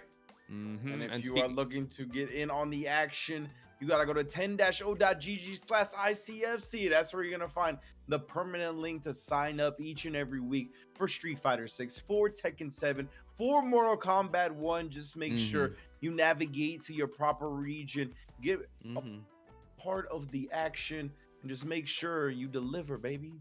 Yes. And if you want to be able to stay up to date and stay connected with everything, here's the slide for it. Twitter.com/10omedia or x.com/10omedia, youtube.com/10omedia for the VODs, and patreon.com/10omedia. If you guys are feeling a little generous, you know where to go to stay connected. All these handles, head on over to it to know anything and everything related to the Intercontinental Fight Club, folks. Last but not least, we have the bounty board. Unfortunately, we got 3 bounties that we cannot claim, unfortunately. Well, we didn't claim. I don't know if we're going to claim it now, but it's kind of tough. But hopefully we'll have this at the back of our mind if it does happen. It's win a set with 1 second left on the timer in the winning round, and also win a game where there's double KO, where a double KO occurs. And last but not least, win a round from only 2 touches. It's going to be a little tough, but we're going to see if we could do that. Big shout outs to ICFC and Tenno Media for putting together the fall 2023 bounty board. Yes, sir, man. That would be really hype if we get one of these last 3 in the grand finals, 100%. So a bunch of t-shirts have already been dealt out, trying to deal out some more. We're also trying to crown a week 3 champion here at ICFC Asia. Of course, the Invader FChamp in that pole position winner side grand finals. It's cool. We got a couple of invasion angles going on at the various ICFCs, because I know at EU right now, Rain Pro has been doing work. I think he won last week. I don't think he won this week, but he was in top 3. Can't remember. Yeah, I know. I didn't see the EU one because it's really early for my time, but I think the one that won for NA is... Who's the one that won in NA? I saw Idom was up there in top 3. Idom Benduki. Yeah, Dookie was up there in top 3. So yeah, that's insane. Well. Yeah, just an insane scene over there in NA and EU. But we're gonna show what ICFC Asia is all about here at our grand finals, folks. FChampRyan versus Uma, the run back. Let's see what adjustments Uma is gonna make in this outing. Yeah, Uma did a great job. He was kind of nullifying the projectiles with the stocks a lot of the time. But FChamp, the story of the first set to me was his ability to consistently check the drive rushes, right? So let's see if Uma sneaks them in a little bit closer range-wise. Like if he just goes for a mid-range drive rush and a jab. That worked out before. We'll see if he tries that again. Ooh, tries to teleport there. Oh, the dive kick was a little unfortunate. Couldn't find him there. Gets the super, and now FChamp leading in terms of life. Uma just needs one opportunity to blow up the life of FChamp here. Indeed he does. He's only got a pixel to work with, so he can't pay any more with his life on the way in. Oh, this must be so scary sitting on this trigger here, and FChamp knows. He's just chilling, man. Now, oh, drive reversal here just to create that separation. Catches him in the air, and FChamp. Beautiful performance in round 1. And again, right, it comes back to Uma being very low on drive meter. He doesn't want to eat that fireball, and FChamp knows exactly how to counter it. But what a buffer on the long range normal. Drive rush behind it, gives him the corner carry, but Champ avoiding the fireball, spinning the level 1. We got some breathing room. Yeah, we do. I mean, I would say, yeah, FChamp able to weather out the early storm, and now once he establishes this breathing room, gets the perfect parry, throws him to that corner. Now he's going to establish the moth to a flame tactic here. Uma's the one that has to close the distance. He could just chill here. And literally showing him flame. Please come to it. Definitely has to. Now FChamp again, really dwindling the resources. If it's not the drive gauge, it's the life points of Uma here. And now he knows if he's going to be cornered out, he does have a lot of options to get out of that corner. Oh, but he chooses to try and close it out. Again, yeah, FChamp, he knew he was getting close to the corner, right? Wanted to give himself some space to work with. Punishes the stock. Already looking masterful in the first game. Yeah, definitely a virtuoso or a maestro performance of FChamp with how well he's handling this Juri rushdown. Not much rushdown. We only saw it in the second round at the start, but FChamp, once he got that corner throw, it was all him. Clips him as he recovers from that dive kick. Yeah, he's been putting up so many fireballs that it's tough for Uma to drive rush in, and then he picks those spots, and look, FChamp again ready with a check. He'll even take a trade, right, as long as it's not Juri's turn. True. He knows that it's a war of attrition here. He knows that it's not the short-term gains, it's the long-term gains of getting a real estate advantage and also having a good positioning here. Oh, but look at that, able to set up a really good setup there. Yeah, Uma checked the teleport, but it didn't matter. The fireball had Champ's back, and he ended up comboing off of it. Holding the parry, trying to get as much drive meter as he can back for the fireball pressure. True. Now FChamp, constant harassment there, and he'd gladly just teleport in his face when the fireball was active. This is a different caliber of Dhalsim, man. It is. One of the best to ever play this character. Here we go again. Deja vu performance here from FChamp here, getting the perfect parry, goes to the throws to the corner, but now Uma finds an opening. Yeah, clean whiff punish again from the long range lid. Drive rusher behind. They get stuffed on that drive rush though. I love the level 1. Attack the drive gauge. Yeah, he's not even focused on the life. It's the drive gauge that he wants to just get rid of. And now goes immediately to the level 2 here, creates more separation here, and really just wants to frustrate Uma into trying to just walk him down. Yeah, exactly. Now you got to come in. And I mean, the less life you have to pay the toll of Dhalsim trying to get in, I mean, it just gets more and more frustrating. It's just a clinical performance at this point. He's just frustrating Uma to the point that, yeah, you're just walking into these fireballs, can't eat that much. Perfect parry, then we're going to throw you back into the zone, into the distance I want to play at. Like when this game was still in its infancy, and it still is, to be fair, I like to talk about how you didn't know the JP matchup until you fought Kakaru. That's the same thing with Champ, right? Like if you don't have a Dhalsim that's the caliber of Champ, you don't really know this matchup until you play someone on this level. Yeah, exactly, right? He's just on that upper echelon of this character, and he's really testing Uma here and dragging him to unfamiliar territory, dragging him to in deep waters. And now look at the life lead. The disparity is just on screen here, folks, and Uma hasn't found a solution just yet. Nah, Champ again just harassing, throwing the fireballs at different angles, different speeds, different durabilities. My man gets the perfect on top of that. Ooh. Yeah, this is brutal. This is rough for Uma, but one round away, FChamp could have one of the most perfect grand finals run here in ICFC. He chooses to teleport in his face, and now still throwing those fireballs. Oh, and then just again jump drilling out of the drive rush pressure, teleporting away from the pinwheel. Champ is picking him apart right now. Oh yeah, he knows he knows his openings. He's able to establish the distance, and now, I mean, Uma, what can he do at this point, right? He's just having a hard time closing out the distance.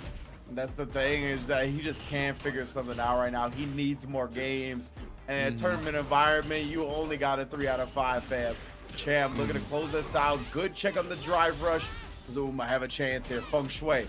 Okay, could be the start of something here, but Uma, just a sliver of health. Nice throw escape on Uma's side. FChamp just needs one last hit. The drill's a little short. Drive reversal to establish the distance once again. And again, Uma, he has to be careful about the drive impact. Oh, he just gets slid on.